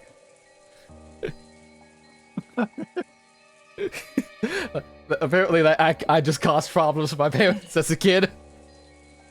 Man, what we do is grape juice and like this dry little bread square. Do you have like the flat round communion wafers or like an actual bread? No, it's like square bread. It's like flat and it's like unleavened square bread. Okay, it is the driest thing I can put in my mouth every 13 weeks. Okay, I swear to God, like, the communion wafers they give you at, like, I think it's Catholic churches, they look like small, round pieces of plastic. Yeah, same here. Like, I don't know why, but it also, like, hits different when you take the wine with it. And I need to find out what kind of wine they actually serve there, because I actually kind of like it. Last I had a communion wafer. You can just buy communion wafers on Amazon. Yes. That's just what was my favorite? Do. What was my favorite wafers? And you get like some grape juice, and you have a party. You get your Jesus. On that, I was watching a video about someone just talking about how they were just lying in chair, like didn't feel bothered to change away from a televangelist or something, because like it was like early Sunday morning and nothing else was on. And they're just like, and now we must go to communion, I declare. Can I get a shaman? And now, take the wine and blah, blah. And the guy's just looking around what he's got. He's got a bag of Doritos and, like, salsa or something. So just like, yeah, fuck it, I'll go. That's some good Jesus there. I think the term for just, like, eating handfuls of communion wafers and, like, drinking wine or grape juice is sacrilegious. On that note, how many times do you need to go to communion before you've eaten a full Jesus? Let's see, so they're about, like, I want to say 3 or 4 grams. So probably See, the communion happens every 13 weeks. It's about a communion wafer mass-produced weighs about like a quarter of a gram. And let's say Jesus was a shorter guy, probably about 5'4". He was definitely skinny. He did a lot of traveling on foot, ate a lot of fish. Let's say he was probably around 125? 125 pounds. Yeah. All right. So about, I want to say 50 years. That's doable. So is that how you get saved, by going to church for 50 years? You just eat an entire Jesus. Yeah. Lennox, don't say it like that. Yeah. Don't Mr. say Savior. it like that. Put that bread of yours in my mouth and give me your juice. And Once again, everyone knows the phrase, forgive me, Father, for I have sinned. Means literally the same thing as, sorry, Daddy. I'm sorry, Daddy. I'm sorry, Daddy, I've been naughty. After this long 50 years, I am Jesus from eating him, because that's how that works. You are what you eat, and I eat. Yeah.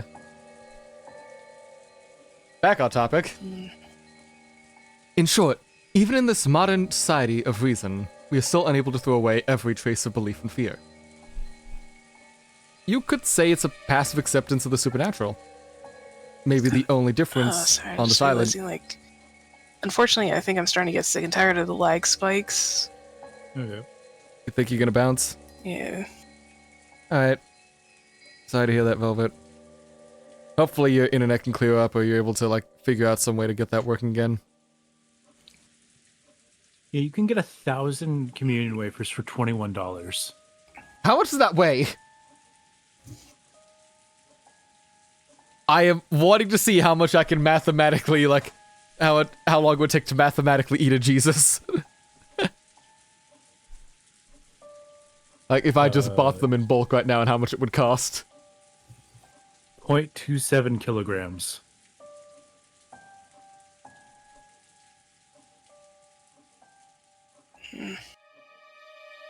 Okay. Oh, you can get the pre-filled, like, communion juice and wafers for, like, oh boy, I can take $32. shots of Jesus. Let's see. How much is the 500? The 500 count is $116. Of the, like, Jesus wine? That's including the juice. That's like pre-filled juice, yeah. See, I'm just still laughing at the thoughts of, like Jesus shots. Alright, everyone. Thank you for your 100 bits. Here's my Jesus shot. Case, all you need to do, make yourself some unleavened bread, and grab yourself, like, a thing of your favorite, like, red grape juice. You can get it done but that's in a not year. as funny. That's not as funny. Pardon, can we just finish the scene so I can just tap out? Because again, I'm starting to get sick. If you want to tap out, you can spikes. just. If you want to tap out, you can just tap out anytime. But I think we technically started a new scene when, like, we got back from the flashback. But I see. Fair enough. Unfortunately, I couldn't get much done, so That's fine. It happens. We Don't worry. understand. so see you guys later, and hopefully we can get this internet situation Sorry. sorted out. Yeah, hopefully you're able to get that fixed up. Bye. So yeah, I'll catch you guys later. Mhm. Just waiting for the response because lag spike. Oh, Yeah. Yeah, you're good to go. Yeah. Yeah, you're good. Alright. Maybe the only difference on this aisle. You can just, so all you need is, like, a shot glass and, like, grape juice, and then you just get yourself. You can buy yourself the communion wafers. It seems that Okay. That's not as funny as having a box of pre-packaged Jesus blood. Sure, TK. Tell us what your friend said 3 years ago.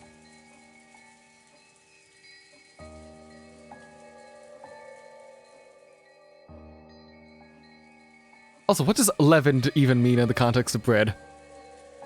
No yeast. So leavened, it's the act of bread rising. Oh. So you just have no yeast in it. It's unrisen bread. Oh. Alright. That's...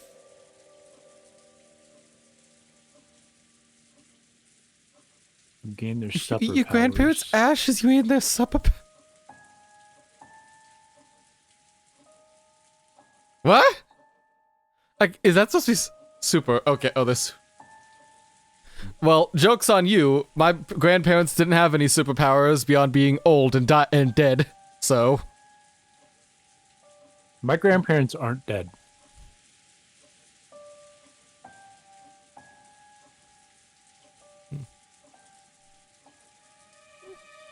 Well, I'm sure we could fix that.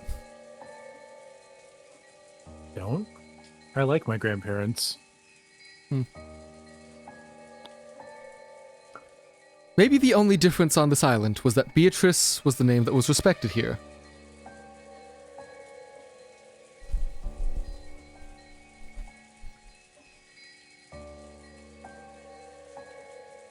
Is that why? Oh. So in other words, if anything happens that doesn't seem explainable in human terms, it's called the work of Beatrice. Sorry, I was so engrossed in looking at the prices of communion wafers. Ah yes, ruin your Amazon recommended for the next bit. Oh, it's already ruined.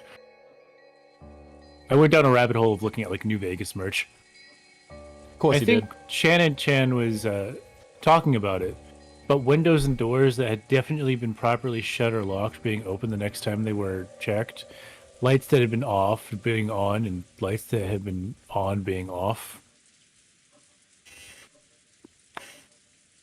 And if I remember right, Jessica used to joke that it was Beatrice's doing that you couldn't find your bag sometimes when you went to leave in the morning, right?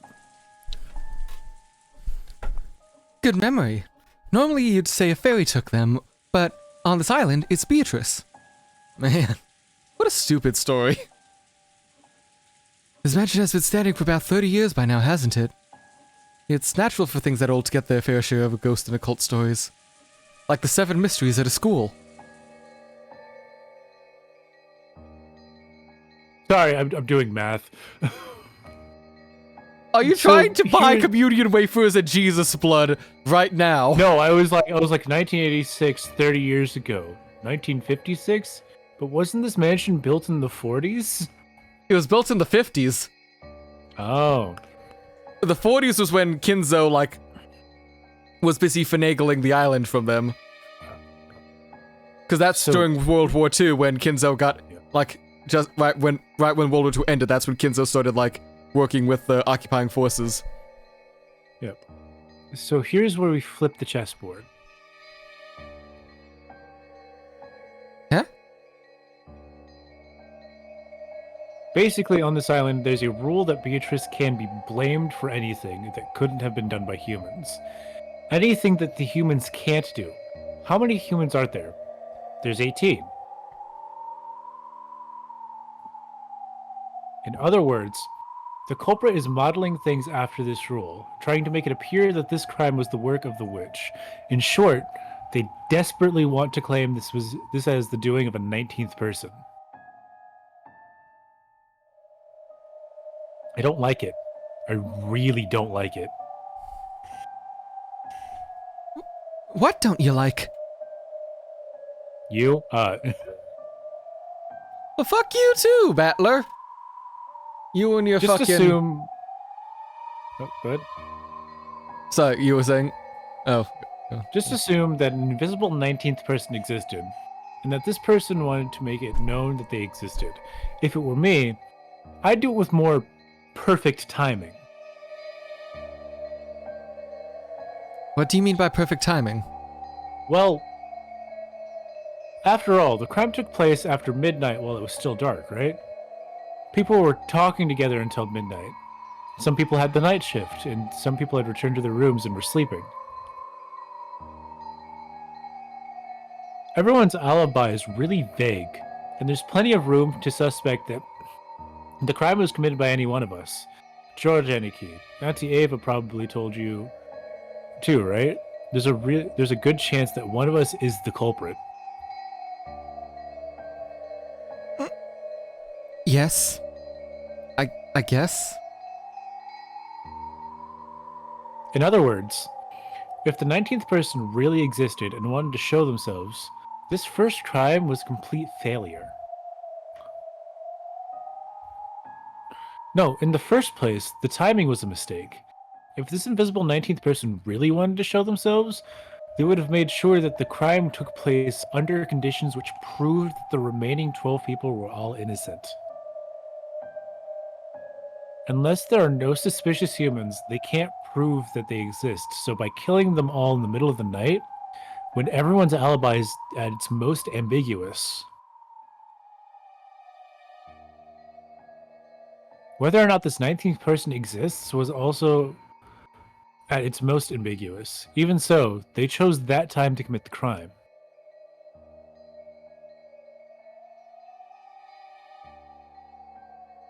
By committing the crime then, it's obvious that one of the 18th would be suspected. Yet they took the name of the witch and handed Maria the letter, and everyone denies doing it. In other words, you're trying to say that one of us 18 is trying to make it look like the 19th person called Beatrice exists? That's pretty crazy. I think my mom's theory that someone is hiding outside the mansion is a little more credible.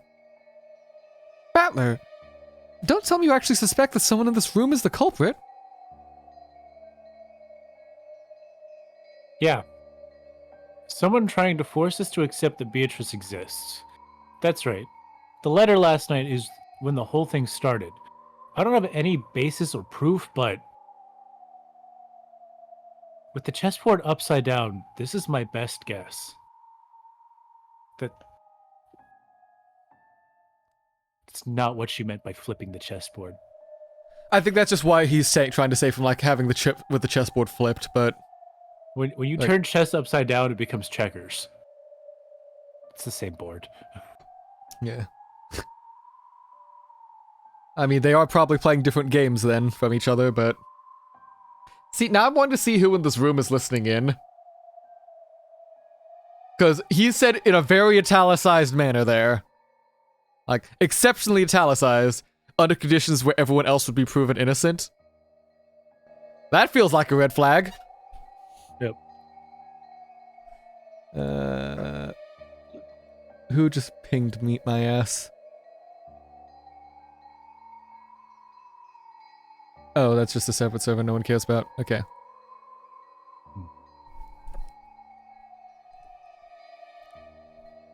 Seriously?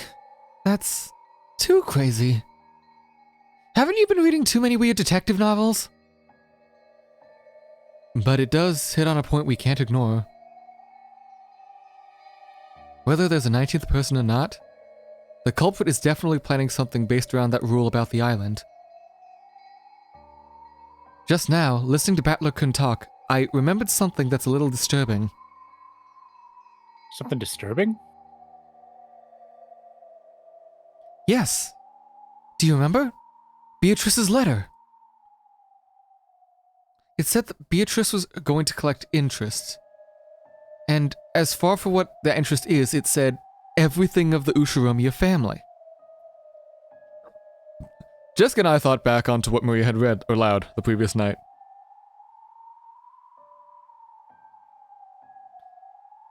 It said that... It definitely said that.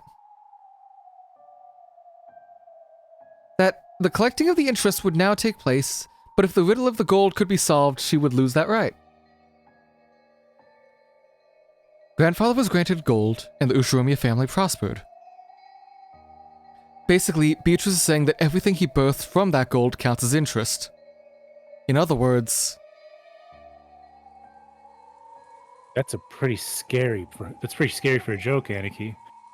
Don't tell me that everything of the Ushiromiya family, in other words, everything that grandfather gave birth to, refers to everyone with grandfather's blood flowing through their veins. Dun dun dun! Stinger! If you read... If you read the letter that way, these murders are just Beatrice legitimately collecting interest.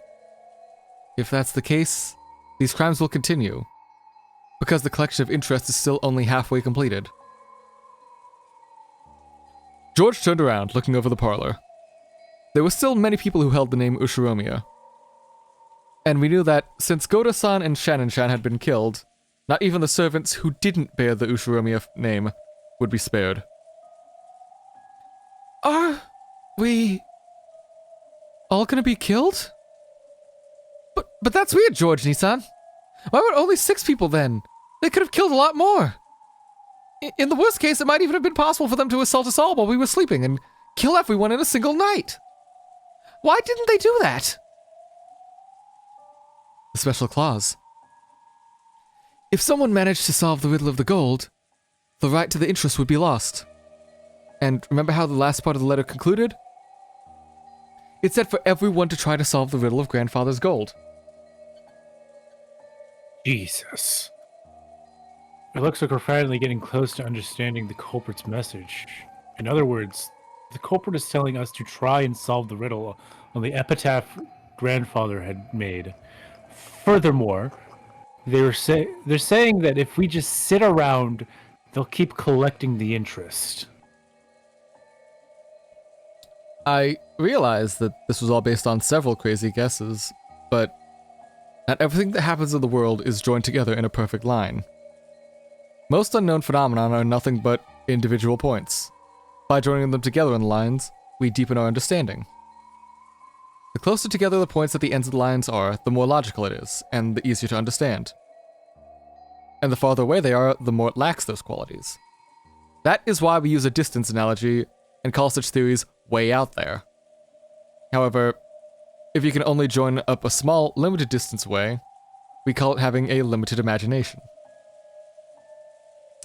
Is imagination different from reasoning? Potato? Like, potato audio, or... Oh, it sounds like it's fine, as far as I can tell.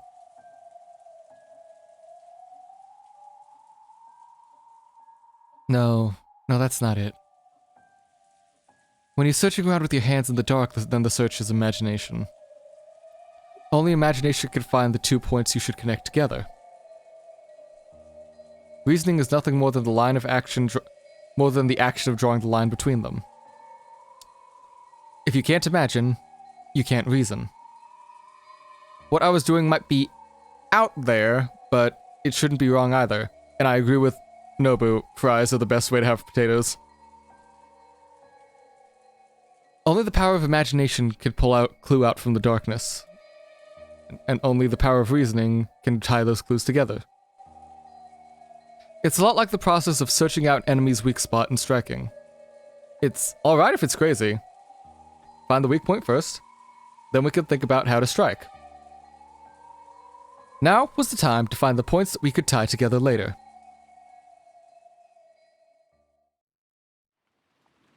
Has there been an ad break?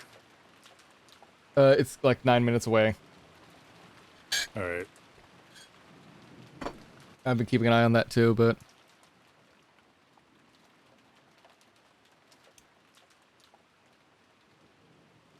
For the time being, I put aside whether a 19th person exists, and announced the theory that the goal of the culprit might have been to make us solve the riddle of the epitaph. Uncle Hideyoshi looked like he was really interested, but Aunt Natsuhi thought it was ridiculous. So it's Hideyoshi, Natsuhi, George, Maria, Battler, Jessica, that's 6. The 3 servants are there.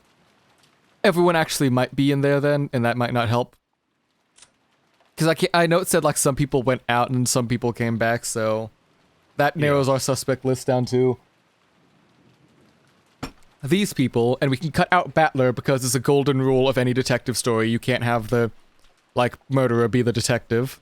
So we can cut out Battler from this. Yep. So that leaves, 1, 2, 3, 4, 5, 6, 7, 8, 9, 10. I don't At think least George committed the murder. We can't rule that out yet, as much as we like. Like, that's bad detecting just because, like, just because Shannon's dead doesn't mean he wasn't involved. Like, I don't think he did it either, but I can't, like, I'm not mocking him as innocent now. Oh man, some familial bonding. You know, murdering your family, and then not knowing that your family murdered your bride to be. Mm-hmm. Of course, when you think about it that way, even the letter from yesterday makes sense. That motive seems to fit pretty well with the facts. Setting aside whoever it was that gave Maria Chan that letter. Fuck. Ooh. Yeah, do you want to do it? I'm not gonna make you do all the voices, man. Okay. I'll take Maria and Ava, which I had done in the past. Beatrice exists. Even though she was puffing up her cheeks in that cute way she had been doing since yesterday, I could not think of it as cute. If I took it lightly, it might suddenly transform into a creepy laugh, and she might suddenly pull out a gun. The hidden gold doesn't exist. Fuck, what was her voice? I did it like a faint British thing for her before. Yep.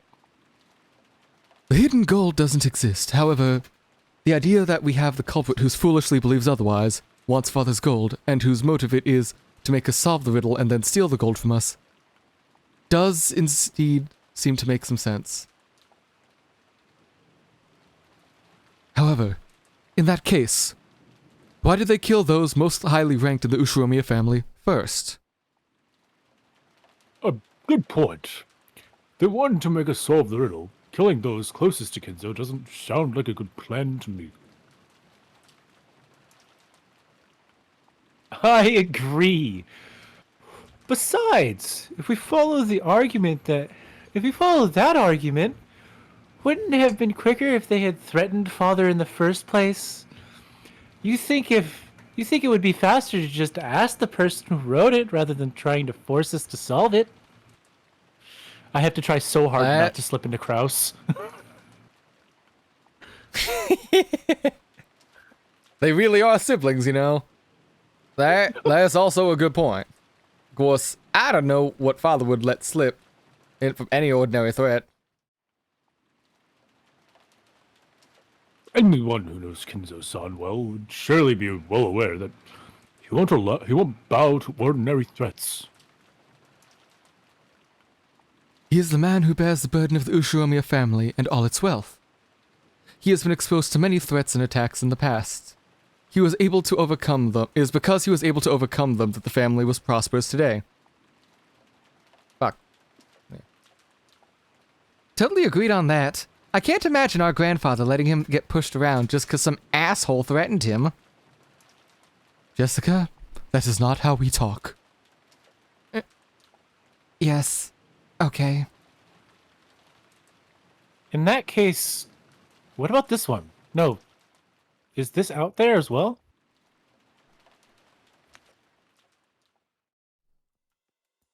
I couldn't hesitate. A crazy idea is like a bow and arrow. It might be hard to hit with, but it's a great weapon that can strike enemies from afar. Research shows that most people who have died in battles were killed from wounds by arrows. And in a battle, you don't just shoot off one arrow. False. You shoot off a whole bunch of arrows at once. And assault the enemy soldiers with a wall of them. So shoot them, over and over. Assault the truth with a wall. If the culprit is after the hidden gold, it would be very inefficient for them to force us to solve the riddle. Asking the person who made it in the first place would be much quicker and easier. In that case, the question is this all a message directed at grandfather? In other words, these murders were really need to take a piss. Yeah, I can, ads are about to start in like 4 minutes, so I could probably start one early then. And if that helps. Yeah, I'll be right back. We'll be right back in a minute. Ads are gonna start in a sec. Let me quickly write a... Hold on, let me write a... Fuck, that's still black. I need to put that into white. Grips. I should probably just set up a thing to let me change colors on the fly with a... like, picker or whatever.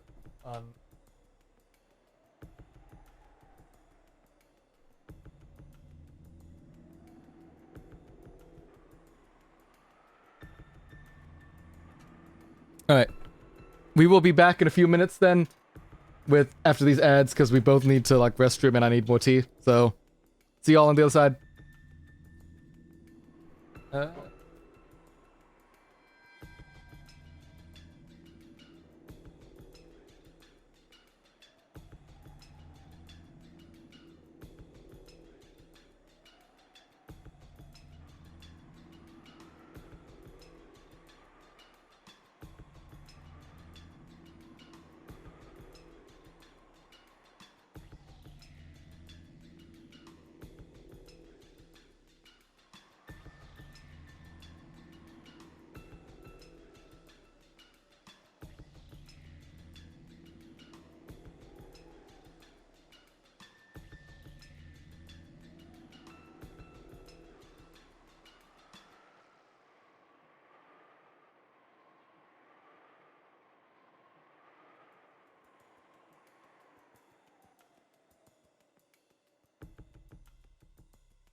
I am back.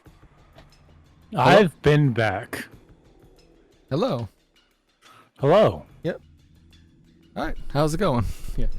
Yeah. The ads are usually done before I get back because I have to run downstairs to get to my kettle, and then I have to run back upstairs to do it.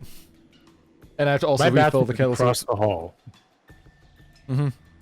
Well, I live in the attic, so I'm aware. I have an excuse. Yeah. All right. Where's my clear whiteboard button? There we go. In other words, these murders were directed at grandfather. If he didn't tell the culprit where the gold was, his family members would be killed off one by one. What if we weren't the only ones being forced to solve this riddle? What if grandfather was too? If you think about it that way, it explained grandfather's mysterious disappearance. If the culprit attacked grandfather, then, judging by the state of the 6 bodies were left in, he would definitely have been displayed somewhere with that horrible makeup added. But, despite that, we still hadn't found him. Did that mean grandfather had been kidnapped and was being held somewhere? How could... You aren't saying... How could...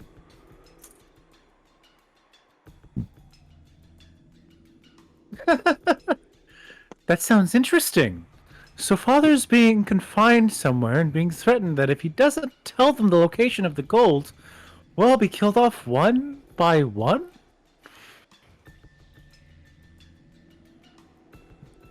I struggle to understand what you find interesting about that. Aunt Nazi had threatened her, but Auntie Ava just smiled calmly. Since we haven't seen him after all this time, I think it's almost certain that grandfather has gotten caught up in the crime. When you think about it, you can't just ignore Battlerkun's theory, right? Stay quiet, George. In the first place, when exactly was it that father went missing? Who was the last to see father? It was probably me. This morning, when we were worried about This morning, when we were worried that we did. You ever have a dream? We were also worried. Dream.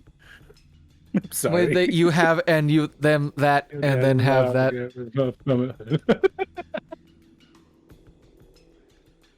It was probably me. This morning, when we were worried that we didn't know where my husband and the rest were, we were talking about how they might be in father's study. And I went to check his room and greeted him. Come to think of it, I've been holding the key to his study the whole time, haven't I? Genji, let me return this to you. Aunt Nazi pulled out the golden key and handed it to Genji-san. Looking at the key, Auntie Ava giggled. Hey, Genji-san. I'm sure the police will inspect father's room thoroughly anyway. It doesn't matter what you hide. It will be exposed anyway. So you might as well tell us about it right here, right now, don't you think? I need to turn you down. You need to back away from your mic a bit. You're clipping. Sorry. No problem. It's like slight clipping, and I'm trying to keep us from going to bed. All right. Yeah. You want me to redo the line or? Try that last sentence just so we can see how it sounds. So you might as well tell us about it right here, right now, don't you think? Oh god, a sit-up from Alex, fuck. I'm gonna do a squat instead because going from standing to sitting sucks, so. Coward. It's the same exercise. No, it's not. That's why they're different exercises. Fun. Also, as I've stated before, I have too much in the way to do a full sit-up without assistance. Yeah.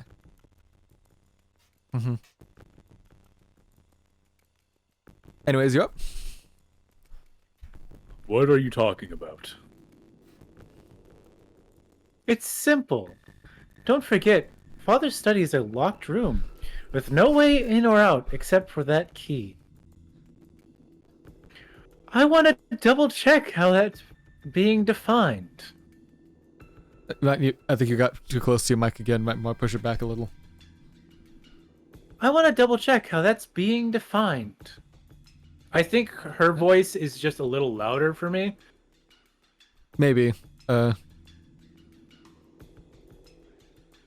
There's one entrance to Father's study. And also, the windows? Any other entrances or exits? There are none. There is no way to get in except for the entrance. You sure about that? There isn't some secret hidden door or anything. Since Father isn't here, I'm the highest ranked member of the Ushinomiya family. I'm asking you as a representative of the Ushinomiya family, head. Understand that and answer me. Yeah, I do think you just get a little bit louder when you're doing her voice. Yeah, I think it's because my voice carries a little more when I'm in my higher pitch. Yeah. Are there any ways in or out of that room other than the main entrance? As Father's closest aide, I'm sure you know.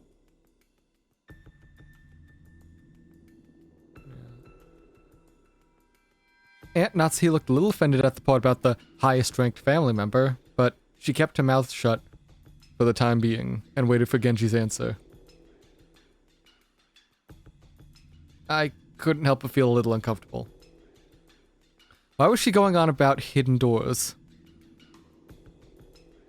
You know too, Kanon-kun, Kumasawa-san.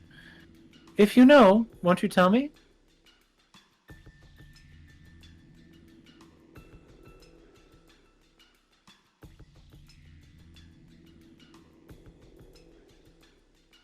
You're up. Oh. Won't you tell me? If there is one, it would be better if you said it. If there isn't, then someone is going to be very much driven into a corner in a second. Have you caught on? What? Have you caught on to what's going on? She's trying to see if there's any way to, like, leave the room without, like, going through the front door. No, have you caught on to what else is going on beyond, like, that clarification? No.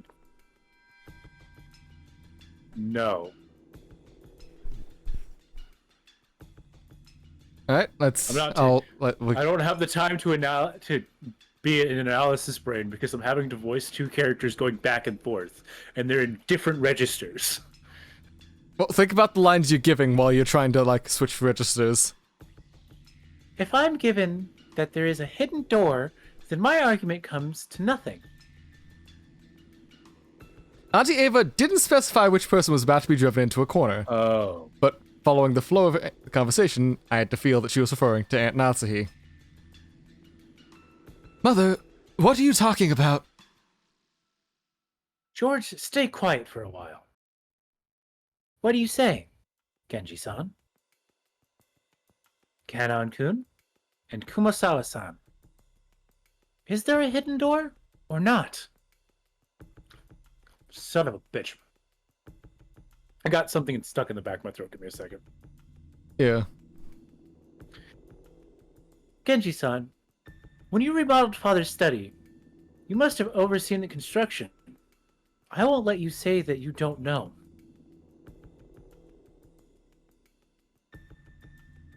There is nothing of that nature in the Master's study. You're sure? What about Kanon-kun, entrusted with the one-winged eagle? Who had cannon? Yes. Shit. I think, Yes, I'm sure. There is nothing like a hidden door in the Master's study. Kumasawa-san. No, Fuck, those two are sounding a bit too similar. No, I haven't heard of such a thing. What about Dr. Nanjo, who had a close relationship with Father? I have never heard of something like that. Great. Then are you ready? Let me begin. It's really simple. Last chance, can you guess what is going to happen? She's going to accuse Nazi. Accuse? Mm-hmm. Accuse. Accuse? Accuse. Accuse. You gotta speak a bit more in your throat if you want to be French. Accuse! Back to the past. Samurai Jack. Everyone tilted their head doubtfully, wondering what Auntie Ava was so proudly starting to talk about. Auntie Ava laughed triumphantly. Laughed triumphantly, as though she were about to reveal a secret that only she knew.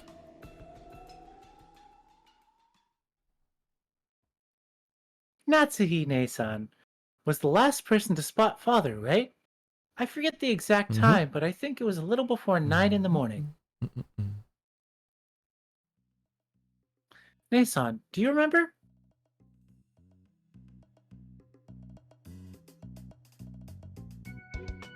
Case?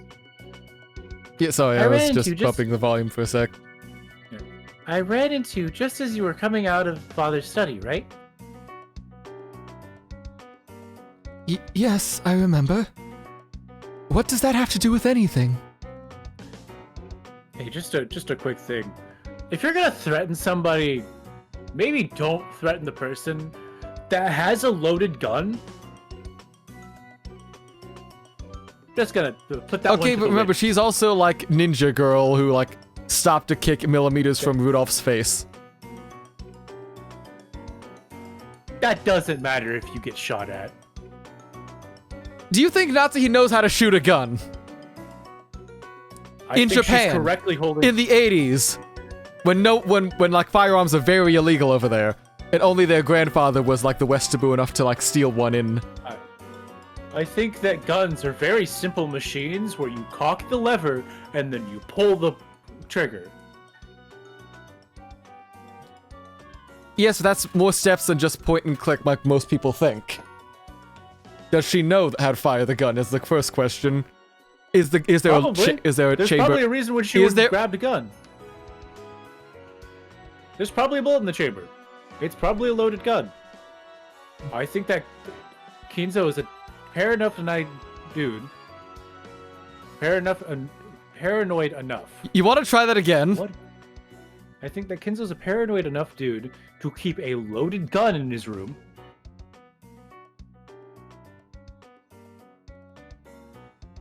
Anyways, and the next time you went to Father's study, that was after we had found the bodies of Nissan and the rest, right?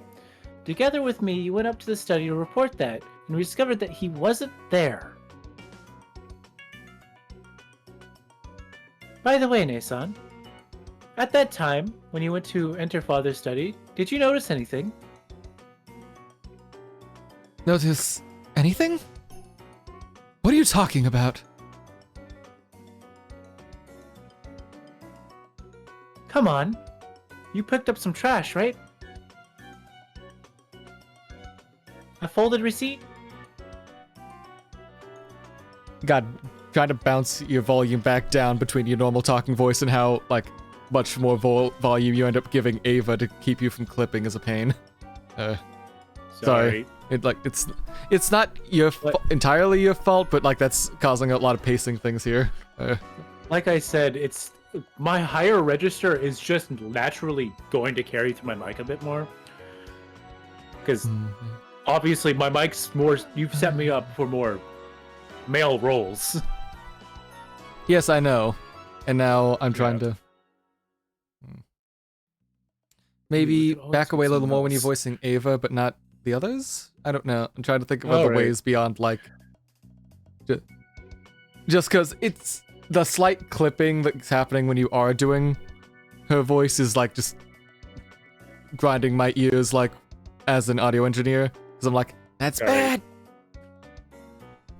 So it's not entirely your fault, it's just bad situation because normally Velvet would handle this, but her internet's like fucked.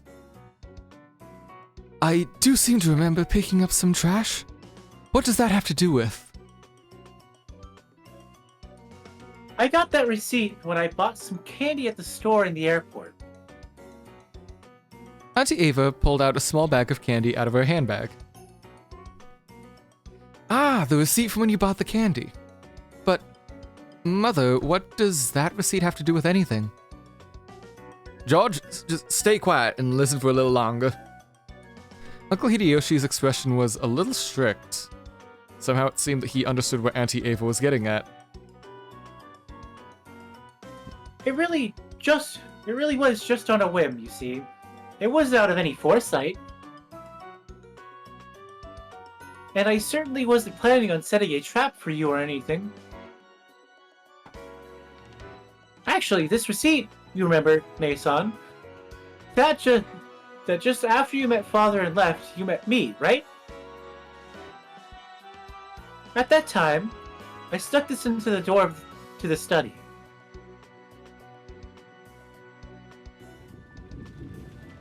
So what does that mean? Does it mean that until Natsuki picked up that receipt, no one had opened the door?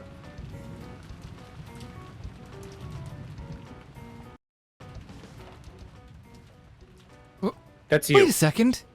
I know, I'm doing volume shit again. I just need to find an external, like, mixer that I can actually route OBS controls to, but that's a separate issue. I'll have to, I'm standing a good 5 feet away from my mic. It's not you this time. It's the background noise in the game. Like, the storm itself was overpowering a lot of stuff I couldn't hear. And I know part of that is just a me thing, because I have the game volume lowered a lot in stream already. It's just now it's hard for me to actually listen to what's going on as well. Yeah. Yeah. It's a weird balancing act, this like chain of audio. Wait a second, Auntie Ava. Sticking a receipt in would be really obvious. It's possible the grandfather opened the door, he noticed it, found it interesting, and stuck it back in the door. Jessica hurriedly argued back, making absolutely no fucking sense. She still didn't really know what it meant, but she realized that whatever it was, she was placing some big suspicion on her own mother. Of course I folded this receipt up very small so that no one would notice it. But even if you assume that he saw it fall, you would have no way of knowing how high up in the door it had been stuck, right? I checked it while Natsu Hine-san was taking the key out. The receipt was still stuck, not 1 millimeter away from where I'd put it. How do you know it wasn't grandfather's emotional support receipt? And he wanted to make sure it was safe and secure. That's emotional support receipt. It's fucking golden, Alex. Oh. I cannot understand why you would pull such a childish prank. I'll bet you were the one who did that prank on the door to my room, too. Door to your room? It was unimportant to talk about, so I didn't. But this morning when I woke up... That's not what that word is. What? It's unpleasant. Oh, unpleasant. Whatever. It was unpleasant to talk about, so I didn't, but... What? What? Sorry, my headphones were off so I could text them. What'd you say? I said go on. It was unpleasant to talk about, so I didn't, but this morning, when I woke up, there were signs of some kind of prank on the outside of my door, with what was probably the same red paint that was scribbled across the shutter. There were some unpleasant marks as though someone had been tearing at my door. Wait, what? What was this? Why have you been silent about this until now? My apologies. Since so many horrid things just now have happened since then, I had completely forgotten about it until now. I don't care about that. I'm not talking about your door, but the door to Father's room, okay? After you checked that he was in his room, until we made sure that he wasn't, that door wasn't opened even once. How did Father get out if he didn't use the door? I'm hating how loud this fucking rain is. Hold on. Yeah, go ahead. Probably effect volume? Yeah. Because like, I can vibe with the music just fine. It's just... No, it's fine. Alright. I just really bothering me now just because it's just repetitive rain. I get it. It's raining outside. I can see it in the windows.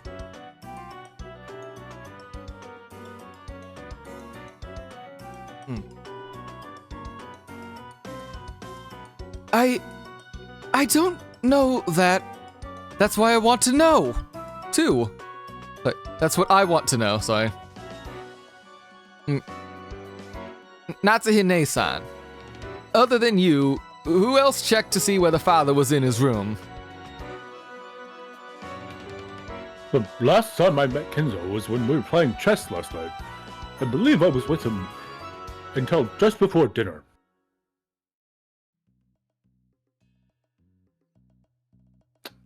Did anyone else see him after that? I did. I gave him his dinner last night. Yes. Fuck. I mean, give my more different. Yes, Shannon and I were there with him. So, up until then, Father was definitely in his room. But Natsuhine-san. It sounds like when you found out he wasn't there, all ways in or out of the study were closed, right? But even so, you said that you met and talked with him this morning. I don't understand why everyone is so gloomy. Could someone explain it to me? Come on, Nanja. You're a doctor. I'm sure you're smart enough to put 2 and 2 together and make 5. Also, Kylon, Did your balls drop time between, like, 5 minutes ago and right now? We don't need to talk about that, Nanjo-sense. We have plenty of other concerns before. Like, there are dead bodies in Shannon's dead. And one of you killed her. Mother, father, are you saying what Aunt Natsuhi says about meeting grandfather this morning is a lie? Why the hell would she tell a lie? Mom's innocent. Why the hell would she lie? Jessica, I keep telling you to watch your language.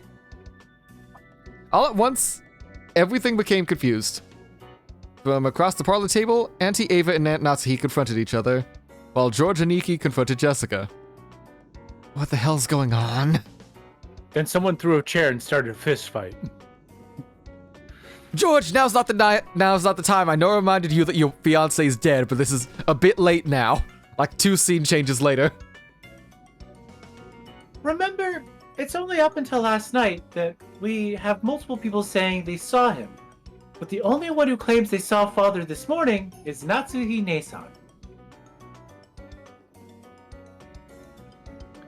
And there's the strange fact we learned about the receipt. So, how can we connect these points together?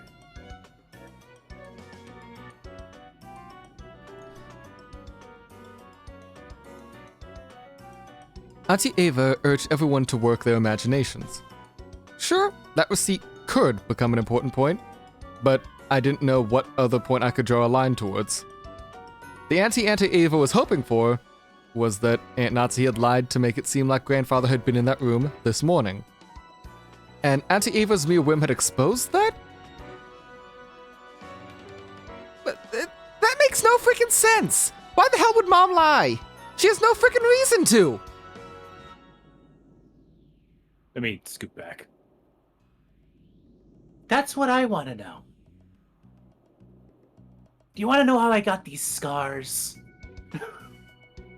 'Cause you're a massive cunt? That's fair.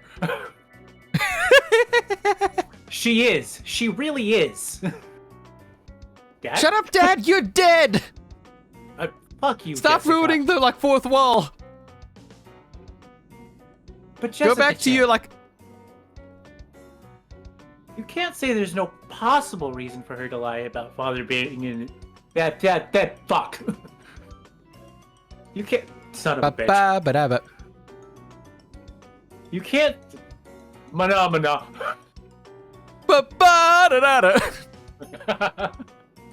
You can't say there's no possible reason for her to lie about Father being in the room, right? You see, every once in a while in a detective novels, don't you? You see it every once in a while in detective novels, don't you? That trick of confusing the time of death to create an alibi. What are you talking about? I've never heard of that. Son of a bitch. We still haven't found Father yet. But if you think about it normally, it would be natural to assume that he's already been killed. In that case, we should expect to find his corpse soon. If at that point, the time of death could be faked, Natsuhi Nesan would be able to create an alibi. Do you understand, everyone?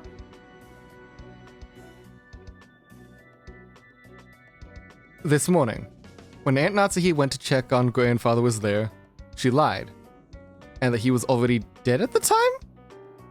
And she moved the body to some location and disguised it to make it seem like he had just been killed there. And then she could stay with everyone else to prepare an alibi. And then she could say, I heard someone screaming! Or something, and dash over there. And become the first to find the body along with everyone else? Is that what Auntie Ava's saying? That's what? Actually the most dumb shit reasoning I could have come up with. Yeah, that's kind of you had everything else you had set up with the fine. If we take the receipt as that's actually happening and is telling the truth, that's some actual questions you need to ask Natsuhi then of where the fuck did Granddad go? Because that door wasn't open before. And there's no other way out. Yeah. Ava, you were almost there. You had almost reached a good conclusion, and then you created this delusional thing. Yeah, you swerved at the very last wrong second right into a wall. You zigged when you should have zagged. You yeeted when you should have yoed. Fuck, what was the opposite of... It was, what, yeet and... Yoinked. Kobe. Yeet and Kobe. You should have yeeted when you should have Kobe'd. No. Yeeted is throwing something. Yoink is grabbing something. But in the same No, way, like, yeet is... Yeet is for distance, Kobe is for accuracy or something? Yeah. Yeah. She's trying to go the distance and just pin her completely, instead of, like, lining up the rest of the dominoes to get everyone on her side. She fucked up. I remember when it was Jordan instead of Kobe. How preposterous! Detective novels are nothing more than indulgent entertainment. You can only think of such an indiscreet idea because you read them all the time. Yeah! Even if she tried to fake the time of death a little, all that would be blown away would instance when the police did an autopsy. It might have fooled people in old books, but... No, I'm making Jessica deliberately flustered now. Because she's I'm just gonna go with it. But do you seriously think that the kind of trick would fly in modern Japan? Are you insane? Excuse me. Oh, God. Auntie Ava, are you drunk? Morty. You think so? Morty. Morty, we're in jail, Morty. Oh God, Rick, why are we in jail again? We were grooming a minor, Morty. Why did you make me do that, Rick? You know that thing that he really actually did? Next you know, Ava gets a smoker voice. Yeah. You think so? The moment that Dr. Dad Joe looked at the corpses. You think so? This morning we're not. That shouldn't be that funny. See, I would do that for the rest of the time, but that would actually kill me. So what I'm hearing is you're a coward. No, go ahead. I don't want to... I have to voice other characters, man. Go on. You think so? This morning, when Dr. Nanjo looked at the corpses, he was only able to give a vague estimate of time of death, right? Autopsy results are affected greatly by the corpse's surroundings and individual peculiarities. It's a very rough estimate with an uncertainty of several hours. Yeah, except Dr. Nanjo is a general practitioner. Yeah, so that's even worse. That means he's even less accurate and trustable. He's not trained in forensic science. He was even admitted that much by himself. Mm-hmm. And unfortunately, the police's scientific investigation will have to wait until tomorrow. Measuring the exact time of death right after that, even in modern Japan, like you said, wouldn't be that easy, you know? Right, yeah. Dr. Nanjo? Yeah, Son of a bitch, I have to get close. Yeah. You're having to wait an entire extra day just to check on the bodies from the first murder that they had for the first Twilight, so how do you expect the police to do a good job then with that much of a delay for, like, the corpses to rot? Especially in a room like a gardening shed where there's, like, a bunch of chemicals and shit, that even if it's not direct, I don't know how well that would affect the environment, too. That feels like it would also futz things a lot badly. Listen, I can understand that rain would do it, but examining the corpses is an extremely difficult task that requires both experience and instinct. I've heard that a very high rate of mistaken diagnosis. I imagine it's very possible for a misreading of just a few hours to occur. However, for an alibi, that's more than enough. It's not just a trick for the classics. It's a trick that actually works. Natsuhine-san. In the 80s. It's not like we want to now. expect you now, right?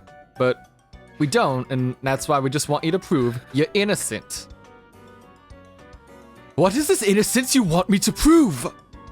This morning, I definitely met with father. And he told me I had to keep the one-winged eagle engraved in my heart. Are you denying that he said that too? I will definitely not permit that!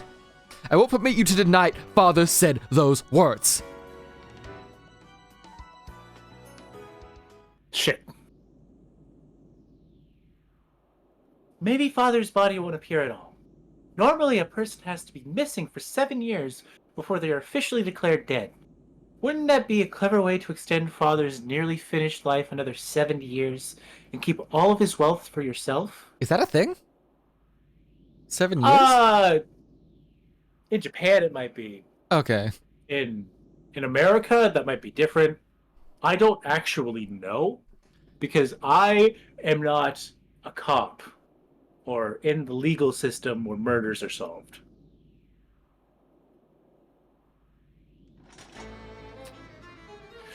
Oh shit.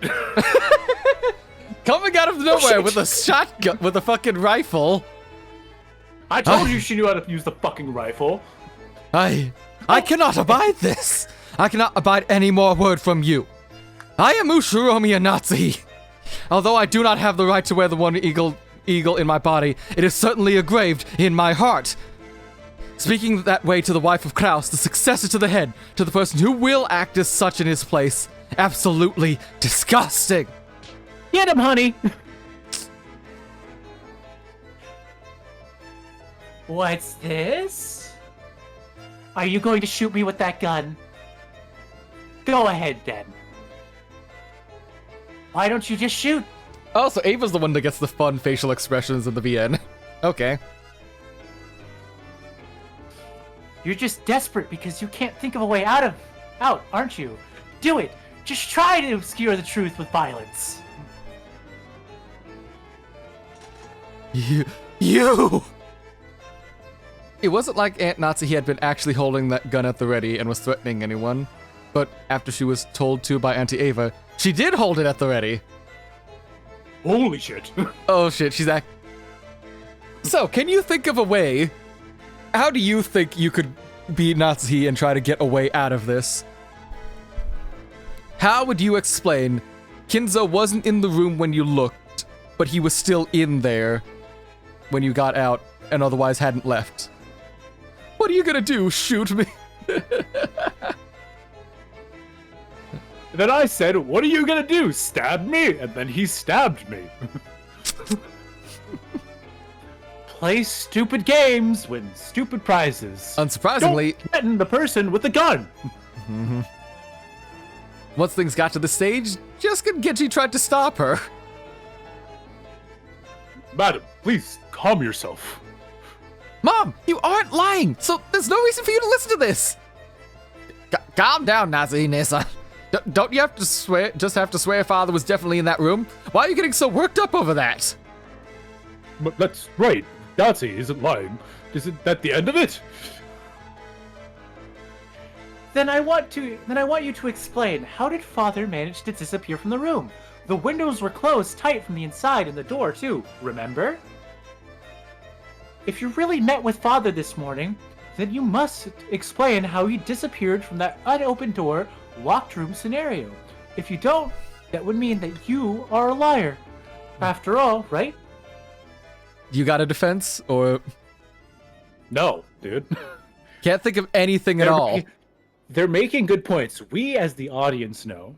We as the readers know that she met him. So we as the readers know, so that means there is a defense we can use. So... Can you not think of any way? Because remember, he has an entire, like, apartment complex up there. It is his, like, study, a bathroom, a bed, everything. Like, an entire room, just, like, he can be self-sufficient in there, except for a kitchen. Can you not think of anything?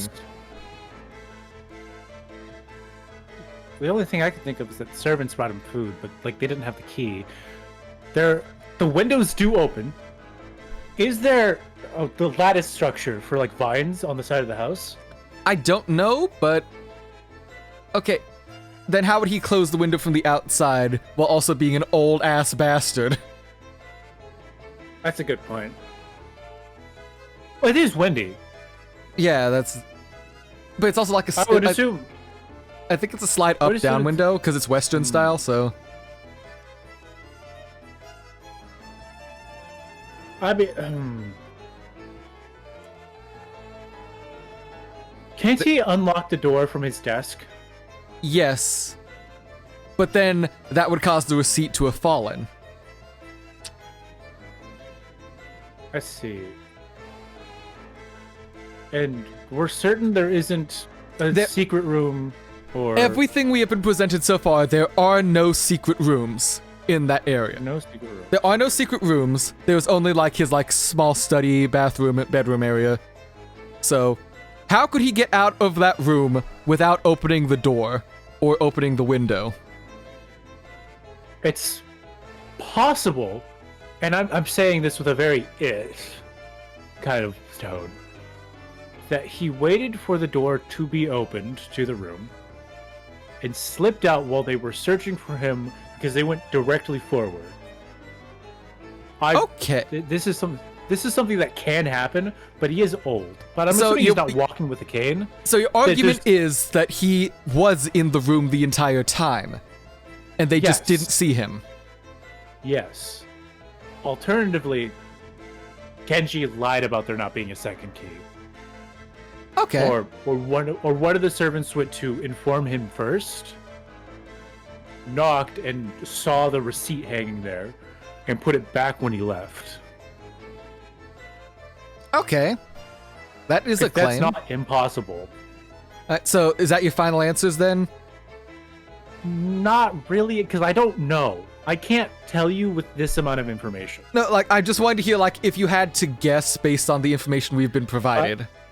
If I had to guess, he either snuck out when they entered the room initially, like the second time, or one of the servants went and got him and then put the receipt back. Okay. How far do you plan to mock me? If you want to argue back, go ahead. That's right, try explaining it right here, right now. After all, I can apologize for doubting you. How did Father manage to get out of that locked room? I can't explain that. I don't need to. Really? Then let me explain it. We'll take the best parts from my perspective and yours and come up with a more friendly explanation. I'll believe that, like you said, Father was still in his room this morning. But then, the next time the door was opened, Father wasn't there. You don't have any objections so far, right? I have no desire to listen to anything more you have to say. Shut your frivolous mouth! Shut your whore mouth. Shut your mouth, you whore of no virtue intact. My reasoning goes like this, alright? I verified on both occasions that you were the only one to go through that door. And that the receipt is proof of that. So what is the answer to the puzzle of how Father was sent out of the room regardless? The window! He was sent out the window! Not Nisa. Oh, fuck, that's you. That's me. Fuck, I didn't read. The window. He was sent out the window. Not Nisa-san. You pushed Father out of the third-story window of the study and into the courtyard. You vicious malcontent! Madam, please endure it. Ava-sama, please stop this. Father died from the fall into the courtyard, and when you left saying you were going to check the doors and windows, you went and hid the corpse somewhere. And that was probably when you took some measures to fake the time of death, right? It's all get stuck playing just the worst people. Yeah. When they're doing the big monologues. They're trying to be Ace Attorney and like accuse the others, but the person you're accusing has a gun. Don't threaten people with guns. Well, I mean, if you're the one doing the threatening, but if the other person has a gun, and all you have is your stupid fan. Well, she doesn't have fans. She's apparently like very proficient in like kicking the shit out of people, literally. So. It doesn't matter if you get shot. Okay, but how? Okay, you know that kind of gun. You said how much ammunition can it hold? 5 bullets. It can't kill and everyone. It's pretty fast. They can't kill all of us. I'm sorry. do you think that if you watch somebody get fucking shot in front of you, that you wouldn't freeze out of shock? I would. See, I'm sure Battler's the only one that would react in a way that would be like, grab the gun.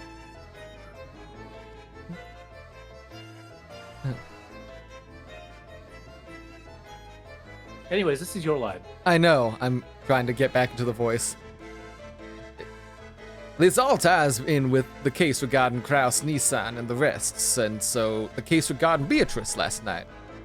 There's an extremely good chance that Nazi-san is suspicious in those cases.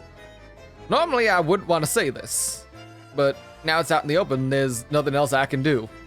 Please, Natsuhine-san, please explain how you can be innocent, or else I can't help but suspect you. Why me? Why must I, Ushiromiya Natsuhi, be insulted like this? Looks like everyone else has said their piece.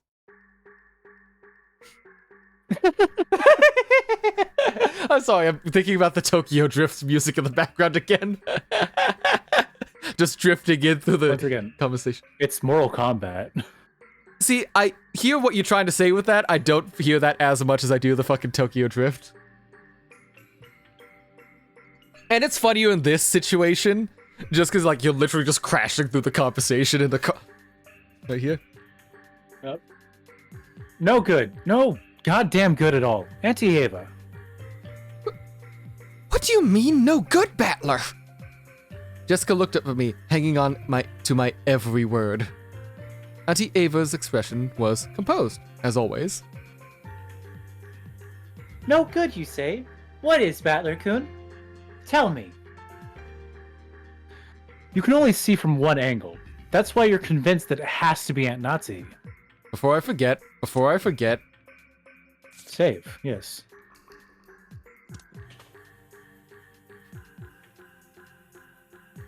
It's not like I'm defending her, but bluffing a check... Ow. I'm sorry, I'm moving my hands the way he definitely would. Yeah, you're doing the hand thing, gotcha. Yeah. It's not like I'm defending her, but bluffing a checkmate like that isn't gonna work. I think the theory you've based around the receipt is passable. It's not a bad thread of logic.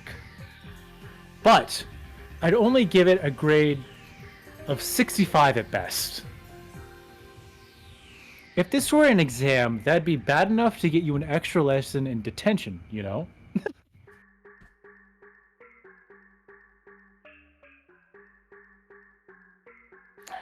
Oh my!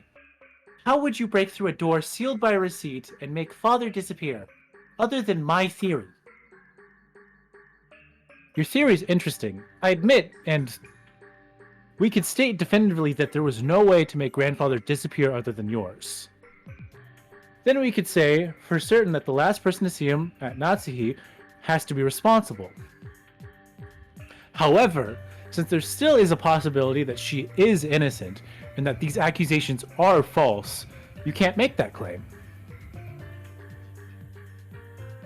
Then, Battler-kun, who are you saying could have made Grandfather disappear other than Natsuhine-san? It would be impossible for anyone to do it. My receipt proved that, right?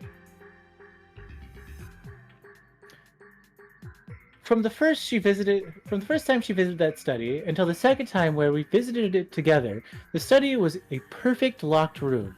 And when the seal was broken on the locked room, he was missing. And if that doesn't prove that she was the culprit, what kind of trick could they have used? Like I said, Auntie Ava, only 65 points. So let's try flipping over the chessboard, shall we? It's not about how they managed to make Grandfather disappear from the outside. Think about how Grandfather disappeared from the inside. The door had the receipt stuck in it, so it couldn't have been used. They also couldn't have gone through the window because they can't be locked from the outside. And when you visited the study, you checked to make sure they were locked, so the windows weren't used. At that point, the study really was a locked room. We have to accept this. However, the study didn't remain a locked room forever. Once the seal created by the receipt was removed, it became possible to use the door and possible to escape through the door. In other words, it's not about how Aunt Nazi made grandfather disappear. We need to think about how he was able to escape. I'm just as smart as these people. Grandfather's study isn't a... Yep. I did want to like try to push you to see if you could actually solve it given the chance. So, yeah. I'm glad you did manage to get this one. Yeah. Grandfather's study isn't an ordinary study, right? According to Genji-san, there is a toilet and a kitchen and even a bedroom, almost like a little house. If he hid under the bed, for example, he could trick the two of you into thinking he disappeared, right? Oh, he does have a kitchen up there. Never mind. I thought he didn't. Yep. Auntie Ava, even you didn't check that carefully, did you? And then the two of you went back downstairs thinking he wasn't there.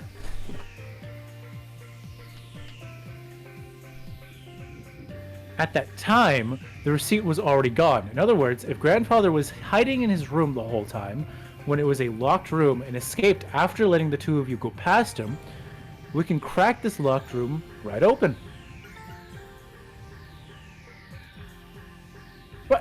What is this?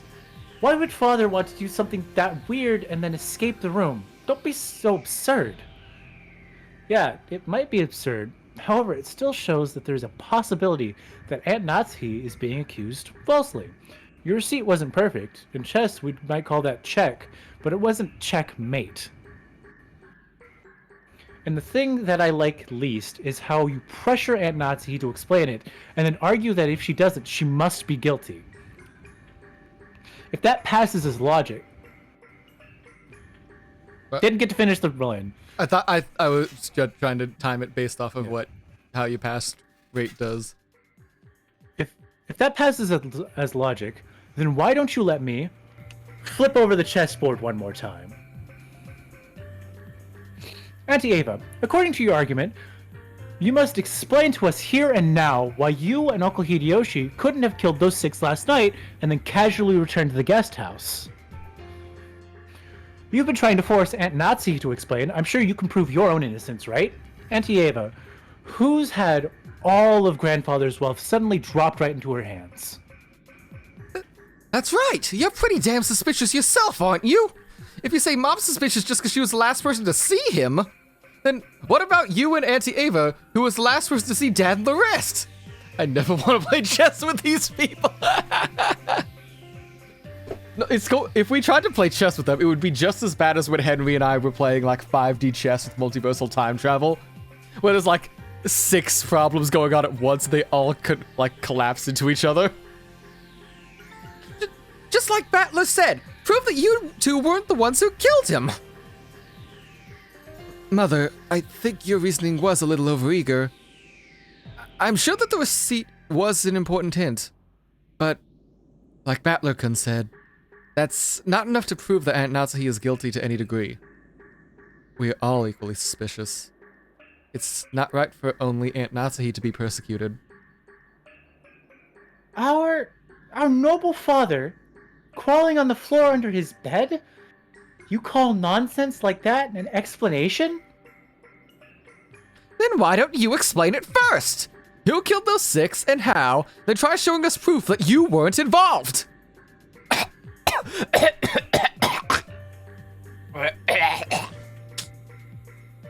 And she's dead!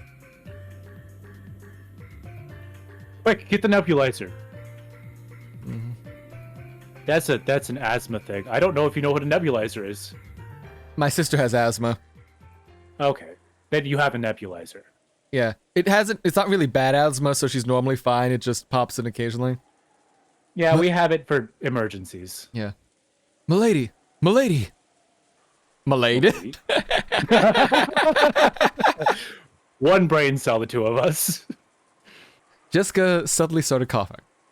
At first I thought that she was just choking after yelling too loud, but it seemed to have been lasting far too long for that, and she really looked like she was suffering. Jessica kept coughing and choking, down on her hands and knees. Jessica! Hang in there! Dr. Nanjo! Jessica, inhale it, quickly. No, wait, I have one with me. Dr. Nanjo pulled out a bronchodilator inhaler. Yeah, bronchodilator inhaler from his own bag, which was lying on the sofa, and handed it over to Kanon-kun. That might not be a butyryl sulfate. That might be a full different inhaler than what I would use. Probably.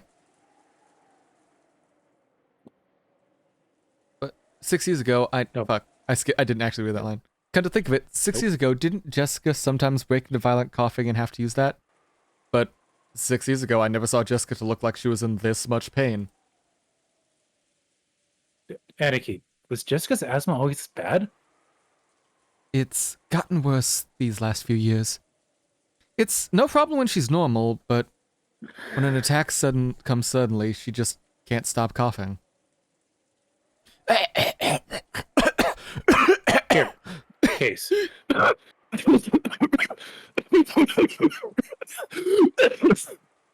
You're welcome. It's Milady. scary when I do it. Milady. Milady, your medicine. That actually hurts. Here. I'm not going to do too much of that. Milady. I might need my real inhaler. Cough. You know, you don't need to do that if it's going to cause you actual physical problems. Don't you get an asthma attack right after Jessica? You alive, man? Yep. Okay. I should have bought more inhalers in Mexico. What? Oh, you can get them for like real cheap in Mexico. Oh, that's what you meant. Like, I don't doubt that because it's not America, but it was just like... Because asthma isn't something you need to be prescribed. No. It's just you need an inhaler because you need it to live. Here's like 30. It's not prescription medicine down there. Yep. Taking the inhaler from Kanon-kun, Jessica used it with a practiced hand. For a while, it looked like her throat was still feeling itchy, but it gradually settled down. You alright, Jessica? You scared me. It's no big deal. Don't worry about it. Beads of sweat covered Jessica's whole body, and she couldn't hide her rough breathing. But it looked like her sudden attack had calmed down for now. This disturbance had left the room's hostile atmosphere in an awkward, unsettled state. But that was fine. There was absolutely no need to be driving up everyone's suspicions of each other. When you think about it, even probing at each other's alibis and searching for the killer were probably completely unnecessary. After all, we are just powerless ordinary people. And when the police come tomorrow, they'll definitely employ cutting-edge techniques and investigate the case thoroughly. Solve all the riddles and arrest the killer. Yeah, so you see right here, I stepped in it. Cletus! Get fucking podunk cops. Yeah, what you want? I need the blood cleaner for my shoes again. Why you always gotta step in blood, man? Well, you know, you gotta taste You're the blood to tracking make food sure blood there's no all poison. over the carpet. Well, what carpet? This is a fucking shed. It's kind of like your cousin's shed. You remember the cannibal? Horace? What was his name? Horace, yeah. How's he doing these days? Well, I mean, he's in jail, but how's he doing these days? I think he cut up his cellmate and ate him. So they had to put him in solitary. Yeah, no, that tracks. Yeah. How about your other cousin, how about your other cousin, the moonshiner? Delilah? Yeah, Delilah. How is she doing? How are her kids? I haven't seen them. Their house burnt down from the moonshine. Oh shit! Really? Yeah. They were playing around with their spitting tobacco and ended up spitting too hard, and it spilt over and caught fire. Oh. Don't ask me how you can spit hard enough to knock over a moonshine container. They just did. No, my dad used to do it. My daddy used to do it all the time. Oh god, what the hell is this? Please, the door is stuck. Oh, it's door stuck. No. It's what? No. Please, the door is stuck. We're dead. Bang, bang, bang, bang, bang. No, you said it like you knew what this was, but I just... Oh, I thought it was door stuck. Oh. And Every single odd number has an E in it. Listen, not all of them. 30, 50 aren't split with the letter E in it. And if you can split a number in half evenly, it's even. 30 and 50 are odd. 8. 8 has an E in it. It's odd numbers, not even. It's 30 and 50 are odd. 15 plus 15 equals 30. 25 plus 25 equals 30. 25 plus 25 equals 30. You sure about that? Lord have mercy. 1, 3, 5, 9, and the variants have the letter E. Okay, You so forgot like 7. Yeah. This is a Tumblr post. Yeah, I can tell. I know this is a Tumblr post because it's bad math. Mm-hmm. I've also fucking seen the original. Don't cite the old texts to me. I live there. Yeah. It's right down the street. They keep shouting it at each other like Uno.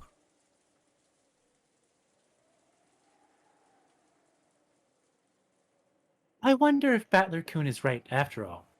Just like Natsuhine-san is suspicious, I can't ignore the fact that we're suspicious too. Arguing about that now is certainly unproductive. Everything will be fine if we just leave it to the police tomorrow.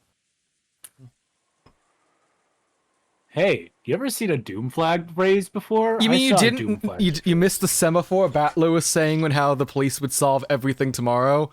Everything would be nice and golden. All the dead people would come back to life and there'd be a pony. And there would be a pony. A pony? Grow up. Like this one. Grow up. But... Oh, fuck. You didn't read that line. I didn't read that line. But don't you want to know too, Battler-kun, who the killer is? Don't you want to let them know right this very second the pain you feel from losing someone precious to you? How's your voice and everything holding up, by the way? I mean, after the cough, like directly after the cough, not bad, not great. Right now, it's fine. Okay, you're still holding up good and everything? Yeah, I won't deny that. Even one day could be too long to let the bat.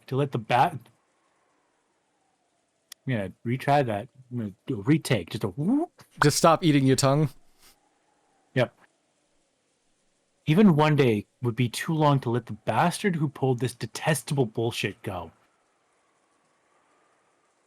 But that doesn't mean that I want to doubt one of the 18. Even though I said what I said earlier, I don't even want to doubt you, Auntie Ava. To me, you're an awesome aunt who's always mischievous and entertaining. You are a right cunt, though. I don't want to trade insults with an aunt like that. Not a single person here wants to do that, right? Everyone? I feel the same way as Battler-kun. You did just threaten someone with a gun, Mom? What the fuck? Nope. Ants. Oh, wait, yeah, no, you did just threaten the somebody fuck you with mean a gun. ant? No, well, so he did threaten Ava with a gun. It was... You threatened the person with the gun. Yeah, you did threaten the person with the gun. That was a thing you did. That's a good way to get yourself killed. It's probably just the stress built up because so many people have been crammed into one place since morning. Why am I going to Hideyoshi? That's wrong. I'm not my dad. Probably. It's only natural. It makes sense. It may be easier said than done, but I think we should all relax as much as possible.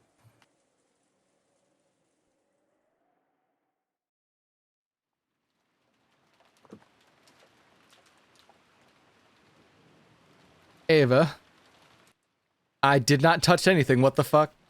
Don't you think we should cool our heads? I do think the receipt is going to be an important clue in searching for Father's whereabouts. We should tell the police about it when they come. Yes, you're right. Yes. I just felt a little triumphant when I figured out that part with the receipt. Of course, it isn't fair to only doubt Natsuhine-san. We're just as suspicious. Wow, you're being reasonable? But still, Battler-kun. at least the part about the receipt is real, all right? Don't forget this. And try thinking deeply about what this means, okay?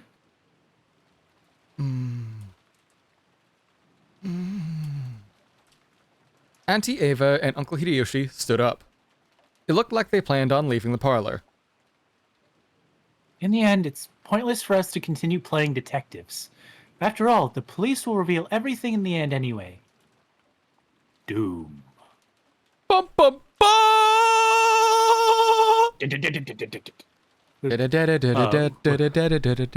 No, what? Doom music starts playing. Did you just do Star Wars and the chicken dance together? I did Batman! No, not Batman. No, you did. No, I didn't.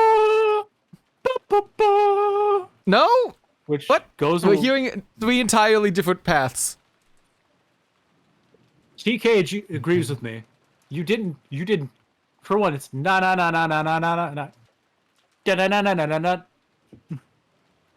Whatever. That's right. Even if we don't play this detective game. When the typhoon passes, and those lively seagulls return to their harbor, everything will settle themselves. When the Umineko no Naku Koro ni! Umineko no Naku Koro ni. They said the line! He said the line! And funnily enough, right as he said the line, we're about to get an ad break. But I think I can keep going right after that for like another while. Timing. Yeah, good timing. We will be back in like 2 minutes. I need to get more tea and go to the restroom again, so I will see you on the other side. Let me one second, I need to drop the BRB ad again, but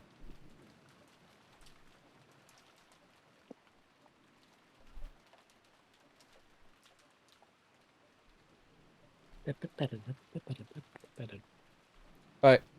We'll be back in a few minutes. See you on the other side. Hear a loud gunshot come from Case's side.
I am back right as the ads are just about done.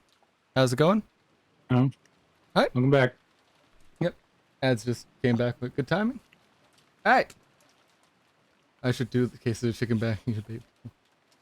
Winco Foods. Cheesy snack crackers made with 100% real cheese. Doubt.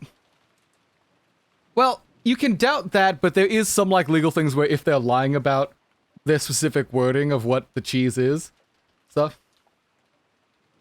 Yeah. Yeah, it probably was done like 2 minutes ago. I'm just slow. Doning downstairs and going back up. Apparently downing like entire gallons of tea in the middle of doing this is conducive to making you take a long time in the bathroom. But Yeah. Anyway. It's almost like liquid makes you piss. What? Nah. TK, you might have gotten 30 seconds, but other people might have gotten the full 2 minutes. Yeah, there's a full 2-minute ad break I clicked to run, so it disables the ads for an entire hour, so... Yes. If you think about it that way, this kind of crime is completely trivial. It will definitely be resolved. Do you want to speak in more semaphore? Shall I get you the flags? Would you like it in big bright red or France white? I unfortunately do not have access to a Doom sound on the soundboard, so I will do this one. I have my soundboard muted. Ah. Unfortunate. Hold on, I can... One last time, go ahead. Oh, fuck! Don't... Welcome, Raiders. You don't get to do the sad trombone sound right into a raid. Honestly, that's the funniest thing that could have happened. Hello, Lemma. How's it going? 10? Radio 10. How's it going, Lemma? You were building Gunpla, right? How was that stream go? Oh, shout out Lemma. Was it Lemma EOF? Yeah, it's all caps. Yeah. What kit were you building today? Because I have been eyeing up trying to get more kits eventually, but I've just haven't gotten around to it. Applied 40 stickers. 40 stickers? You are a braver soul than me. I always get scared applying stickers. I get scared building Legos, let alone applying stickers to something that can break. Let's see. Caliban Gundam. What does that one look like? Oh, that one. Oh, that looks really cool. That's so cool and sleek, actually. What the hell? That's actually really cool. I love that. I should get around to watching Gundam Witch, but I'm so afraid I'm not gonna like it. My God, because like everything about it sounds up your alley. It's exactly up my alley, except for the mecha part, which I don't know. There's something about giant robots that really turns me off of shows, which it shouldn't. How are you able to watch a show and not like giant robots? I don't know. I really like Transformers. I think it's because every time I've watched a mecha anime, it's either gotten like incredibly sad halfway through, or it's just like gotten really boring. What the hell? Or I just haven't gotten around to watching the second season. Well, Gurren Lagann got really sad, and I was like, I'm 15, yes! I can't handle these emotions. I'm sorry, you want to... And then, like, the only other mech anime I've technically watched is Code Geass, and I just need to watch the second season. And then I just don't like Voltron. That's, like... That's fair, but, like... You just stopped Gurren Lagann just because Kamina died. No, I stopped when they were, like, getting ready to kill everyone. I didn't stop halfway through. I stopped a good bit, like, through the second half. I was like, oh no, everyone's gonna die. You said you stopped halfway through! I stopped about halfway through. I was like 2 episodes into the second part, and I was like, oh, I can see the death flags raising. I'm 15 and can't handle this emotion. So I'm just not gonna watch the show anymore. Okay, yeah, apparently Gundam Witch is by the guy who wrote Code Geass with 20 years more experience, so you will probably like it. Holy shit. Alright, it's exactly my alley. It's Yuri. It's about, like, the, like, horrors of war? The horrors of war, government, economics. It's exactly my shit. There's no reason I shouldn't watch it yet. I haven't yet. Yeah, you're just a coward. Or lazy. Giant Yuri robot and the horrors of capitalism. That is absolutely you. Yeah, that's everything about you. Wait, what? It's free on YouTube? Free? What? Hold up, what? Hold up. Look, you can't just say that. That's unfortunate, Jasper. Hold up. I'm pulling this up. Is it this thing right here? GundamInfo.com. Jasper ZVT, thank you so much for the follow. Welcome to the thing. I'm sorry, I'm still shook by this whole thing. Like, Gundam Witch is free on you. This is the official Gundam. It's free on the official Gundam channel. What the? Well, now you have no excuse. Now you have no excuse whatsoever, Soundwave. All right. You know what the excuse is right now? We're playing a game, Case. Hold on, wait, you can't hear the alerts? Alert box on stream monitor. Yeah, no, that alert box should be coming through on stream. It's unmuted. Yeah, like, it's unmuted. Monitor off. Can't confirm nothing. What? What? Hey. I mean, I can't hear the alerts, but that's mostly because I have the stream muted. Why are you like the Streamlabs? Case. Yes. Let's just continue playing the game. You can figure this out later. Hold on. You didn't hear any of that, the giant screaming man.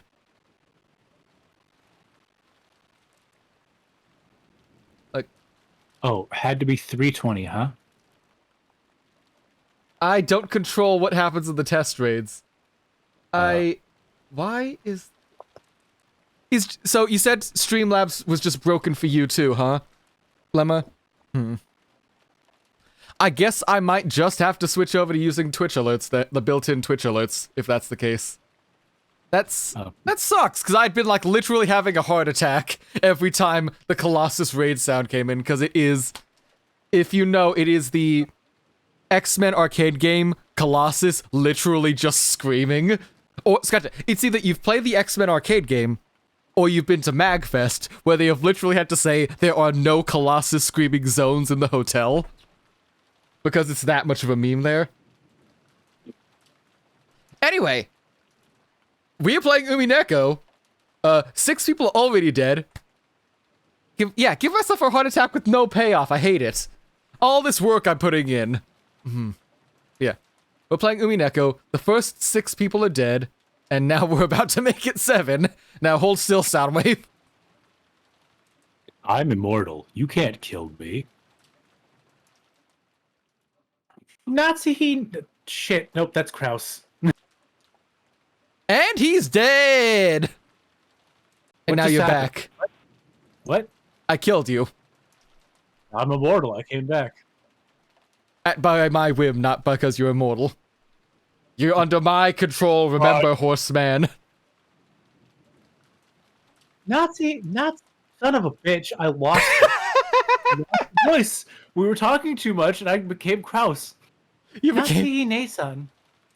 I take it that you don't want to see my face anymore. I feel the same.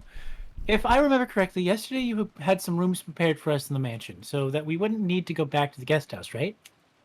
Alright. Take care, Lemma. Enjoy your break. Thanks for the raid, and have a good one while you're looking. Hope you enjoy what you hear. There should be a bath and a toilet there, as well as a lock and a chain to secure the door. There's even a bed to lie on, and my husband will be able to watch TV without having to fight with Maria over which channel to watch, okay? I'm just imagining they're arguing over what stupid show to watch. Like, just like... What is it? You understand? I have to catch up on the latest episode of Higurashi. It just dropped today. But I want to watch He-Man.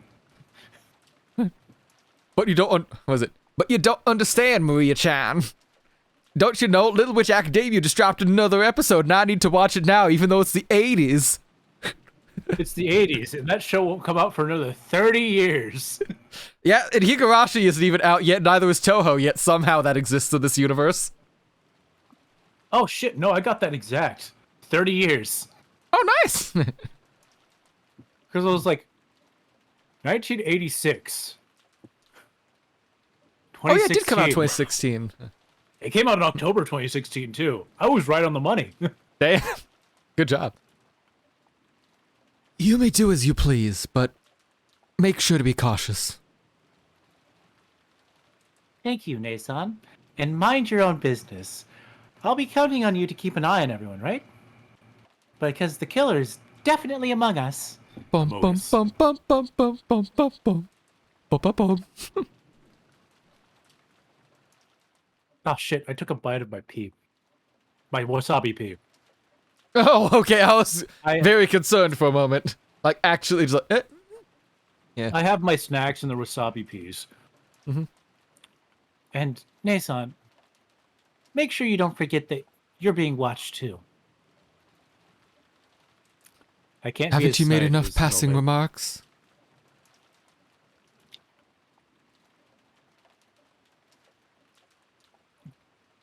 Are you still eating your peas?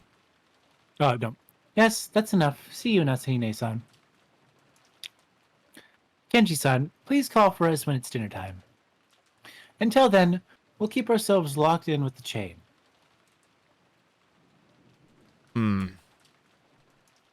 Genji, Kanon, escort them to the guest room. We'll be fine. I don't want to end up being escorted by the killer. In fact, I'd be much more comfortable if no one left this room until we reach ours. Let's go, George. I'll stay here with everyone else. George. George. Where did they go? Tell me about the rabbits, George. Tell me about the rabbits, George. Are they down the barrel of that gun there? The killer is in this room. Do you plan on staying in a place like this? Like that? Gregory. Did the beat drop? Gregory, my fastballs. Gregory, my fastballs. Oh my! Leaving this room would be the same as suspecting one of my relatives. I refuse to believe that anyone in our family is capable of something so horrifying. George. George. Honey. George. Honey, say something to him. It isn't even that funny. George. George is already an adult. If his code tells him not to leave this room, then it's up to him. Let him decide to do what he wants. Father. Auntie Ava and Uncle Hideyoshi left. The only voice that called out after them was the sound of rain.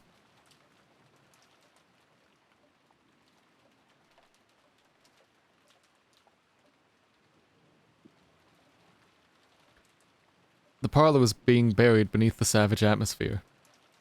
When I looked at the clock, I was surprised to find that it was already evening. Also, how are you feeling at the moment right now again? I know I asked a bit before, but it's now like 12:30 my time. I'm still good to go, but we could probably get a bit more out. Yeah, probably finish the scene. Okay. When I looked at the clock, I was surprised to find that it was already evening. Had we really spent that much time worrying, talking, fighting about such needless things? Feeling bored, I started clawing at my head when Mui and I made eye contact. Oh no. Since I had thought she was completely immersed in the TV, I was a little surprised. I believe it now. The letter, the murders, everything. It was all Beatrice. No, actually, I wish you would just come out and say that was true. I want it to be the work of a 19th person. Otherwise, the 18 of us will have to keep on doubting each other. I think believing in a 19th person is better than that.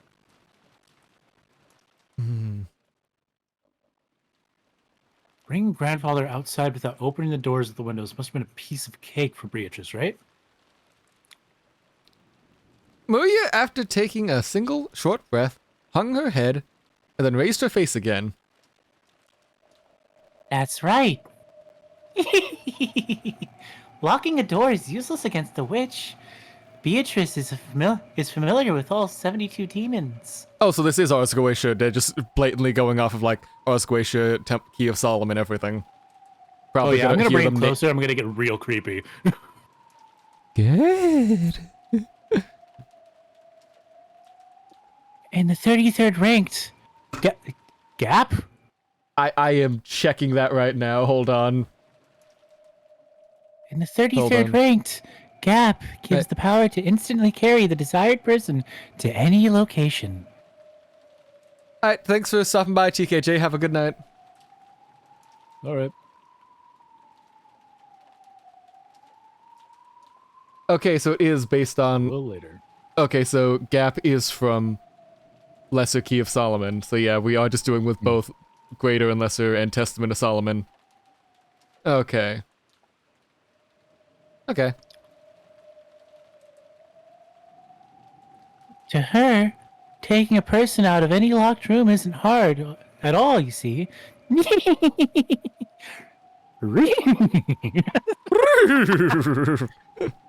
Got a little horse throat there.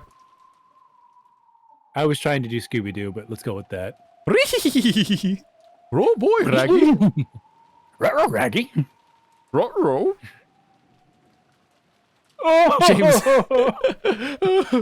James, Pokemon laugh. Oh. No! That's basically just a deep version of the Hime laugh. Ho ho ho ho ho. Ho ho ho ho ho. Oh my. Oh my. Which is sure incredible. Tell her, if she still plans on committing another crime, to do it in a way that no human could. To make me believe that a 19th person, no, a witch exists. They just keeps piling up flags one after the other after the other. Man, I can't wait to find Eva Hideyoshi dead. What? You mean they would be the second Twilight of... The second Twilight of... You mean those who are the two who are called? close? You mean literally the only living couple on there that could be considered as close? Yeah. They're gonna die? Is that what you're saying? Probably. I Yeah, mean, we'll see. there was death flags. But they've also Left been and right, faking us out with it earlier by, like, implying that, like, either George and Shannon would be the ones to die at that point in time, so... Some flags are just false. Yeah. Gotta see what's real and what's a psyop. All right. If I meet her, I'll tell her.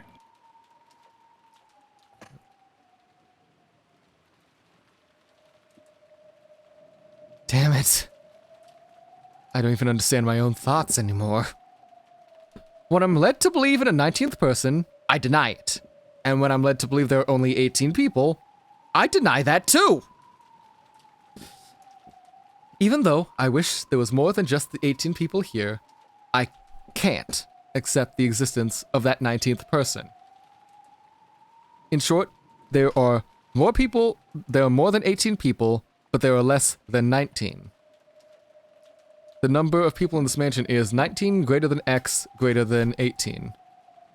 So the number of people can't be represented by an integer. However, it's impossible for there to be anything after the decimal point. You shouldn't be able to represent the number of people with anything but an integer. And yet, 19 greater than X greater than 18. Why does fraction less than 1 play into this? It's no wonder that 19th person is an invisible being that can't be seen. That's why, in the integer representation that must be used to describe numbers of people, she can't be seen. That witch can't be seen, because Beatrice has no body. Therefore, she is invisible. Is there a 19th person or not? Does the witch exist or not? 19 greater than X greater than 18. The witch exists somewhere in that X. You like my ex, huh? Hey! And scene. Hey, bad comedy. Terrible jokes, that's us. I think that's a good stopping place. Yeah, that's 7 o'clock at night, and that's... Yeah, that is a good point where we can just call it for the moment. And the title of this chapter is The Two Who Were Close. I wonder what's gonna happen! But...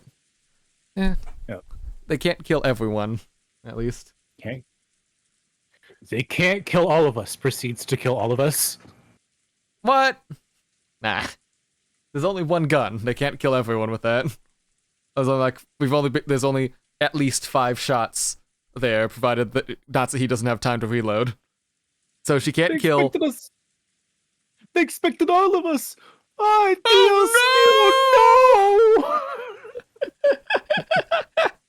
no! Yeah. Any thoughts at the moment beyond just like you suspect Hideyoshi and Ava are gonna die next? Because based off what we have been presented, have you built any more theories? I don't think Nanjo's the killer. I can tell you that much. I don't think he would be the killer. I feel like that would be too much of like a rug pull, like an ass pull. Okay. If like it was someone outside, if it was someone outside of the family, or like the servants, I don't think Kumasawa is the killer because she is fucking ancient. Mm-hmm. Okay. And Maria's too small. The rest of them, no clue. On your theory about Nanjo, remember, he is the only doctor on the island. He is the only person who has ever been able to fully confirm someone is dead beyond just looking at them. Yeah, but my point being, it feels like it'd be too much of an ass pull to have him be the killer. I feel like it has to be somebody from within the family of the servants. Okay, I'm agreeing with that. I am saying you can't write him off as not being involved. He's involved. Because again, he's the only doctor. Killed anybody? Yeah, no, I'll give you that. But if any of these are faked, or if there's any like disparate information we have not been given, it is entirely Nanjo's fault. He is the only doctor, so anything he leaves out is entirely like held against us that we don't know. We're currently relying on 12 unreliable narrators. Yep. 11 right now. 11? Oh, Kinzo's missing.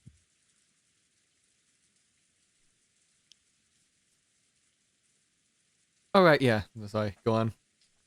But I think that Ava and Hideyoshi are gonna die, or it's gonna be Natsuhi and Jessica. But I feel like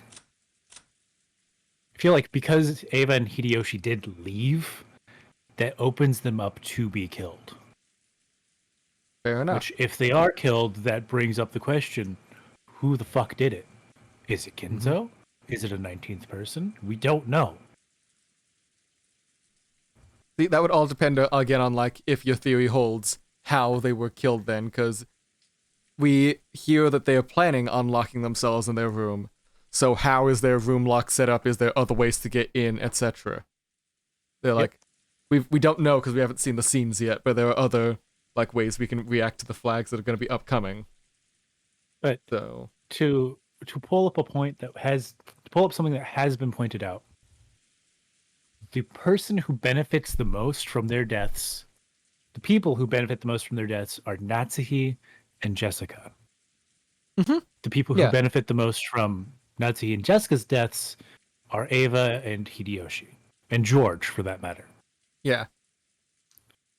The people who benefit the least from anyone dying are Battler and Maria and the servants. Yeah.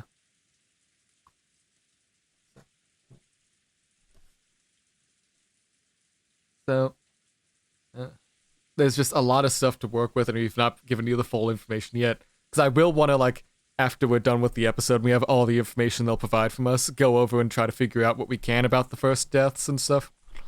But, like, that's a slow process as we get through it.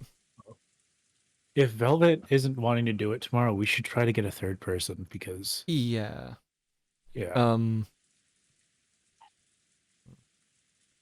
Yeah, I can probably poke around a few people and see if they're busy. I mean, preferably someone who's good at female voices, but at this point, fucking anybody works. Yeah, just someone to, like, take off the load a bit. Yeah. Listen, I can do creepy child. I can do creepy male child really well. creepy little girl is not in my wheelhouse. No, yeah, that's gonna be a bit tough then if I'm gonna have to like shop around to see if there's anyone last minute. I hope Velvet's able to get her internet fixed for that, but yeah, like I said, if she's not wanting to do it, we should have someone prepared. Yeah, like just ask her to borrow. Mm-hmm. Anyways, I think AKL is still streaming. No, he's just not. Ended. I pulled up my followers list, so that sucks. And I didn't see where he was rating, so I can't follow right after him. Who else is the live right now? Or who else is playing Umineko episode 1? No one. Hold on. Let's see.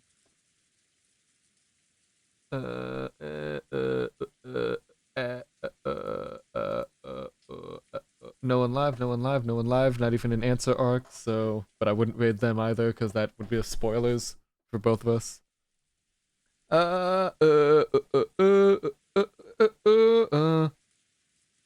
Is there anyone I know that's live? Because I don't know them, they're just big people I follow, blah, blah, blah, blah, blah, blah, blah.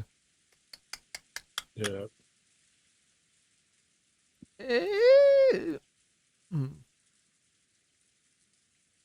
Let's see. I could drop people off with Aqua for some karaoke. Miri, who's playing Sea of Stars, which Cat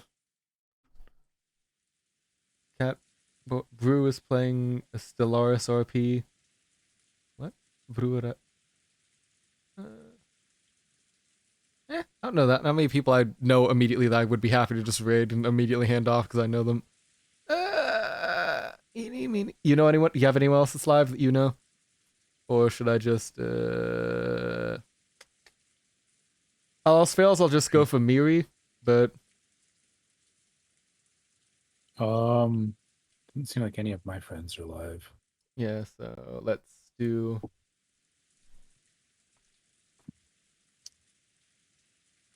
Miri Shallon, or who you might have known if you paid attention to the music scene back to our shared music scene back in the day as Decibel. Oh, like, for real? Yeah, that's Decibel. Now she's just Miri. But all right. That's neat. Any raid message you got, or should we just throw random I mean, it's been a joke long enough. Fight Man raid. Fight Man raid. Alright. Thank you all so much for stopping by. Thank you so much to Lemma, to Lemma, to Nuke, to Iconic for the raids. We really appreciate it. We will be trying to come back in again tomorrow. And just keep going. And there. And just hopefully, well, either Velvet would have her stuff fixed, or I can call a friend in and we can see if I can get someone to be the third voice actor. But yep. Till then, thanks so much for stopping by. I'll drop you off with Miri then. Bye. Later. Oh, it's still warming up. Hold on. Yep. Let's try that again. Bye. Yep. Oh, and she started an ad break.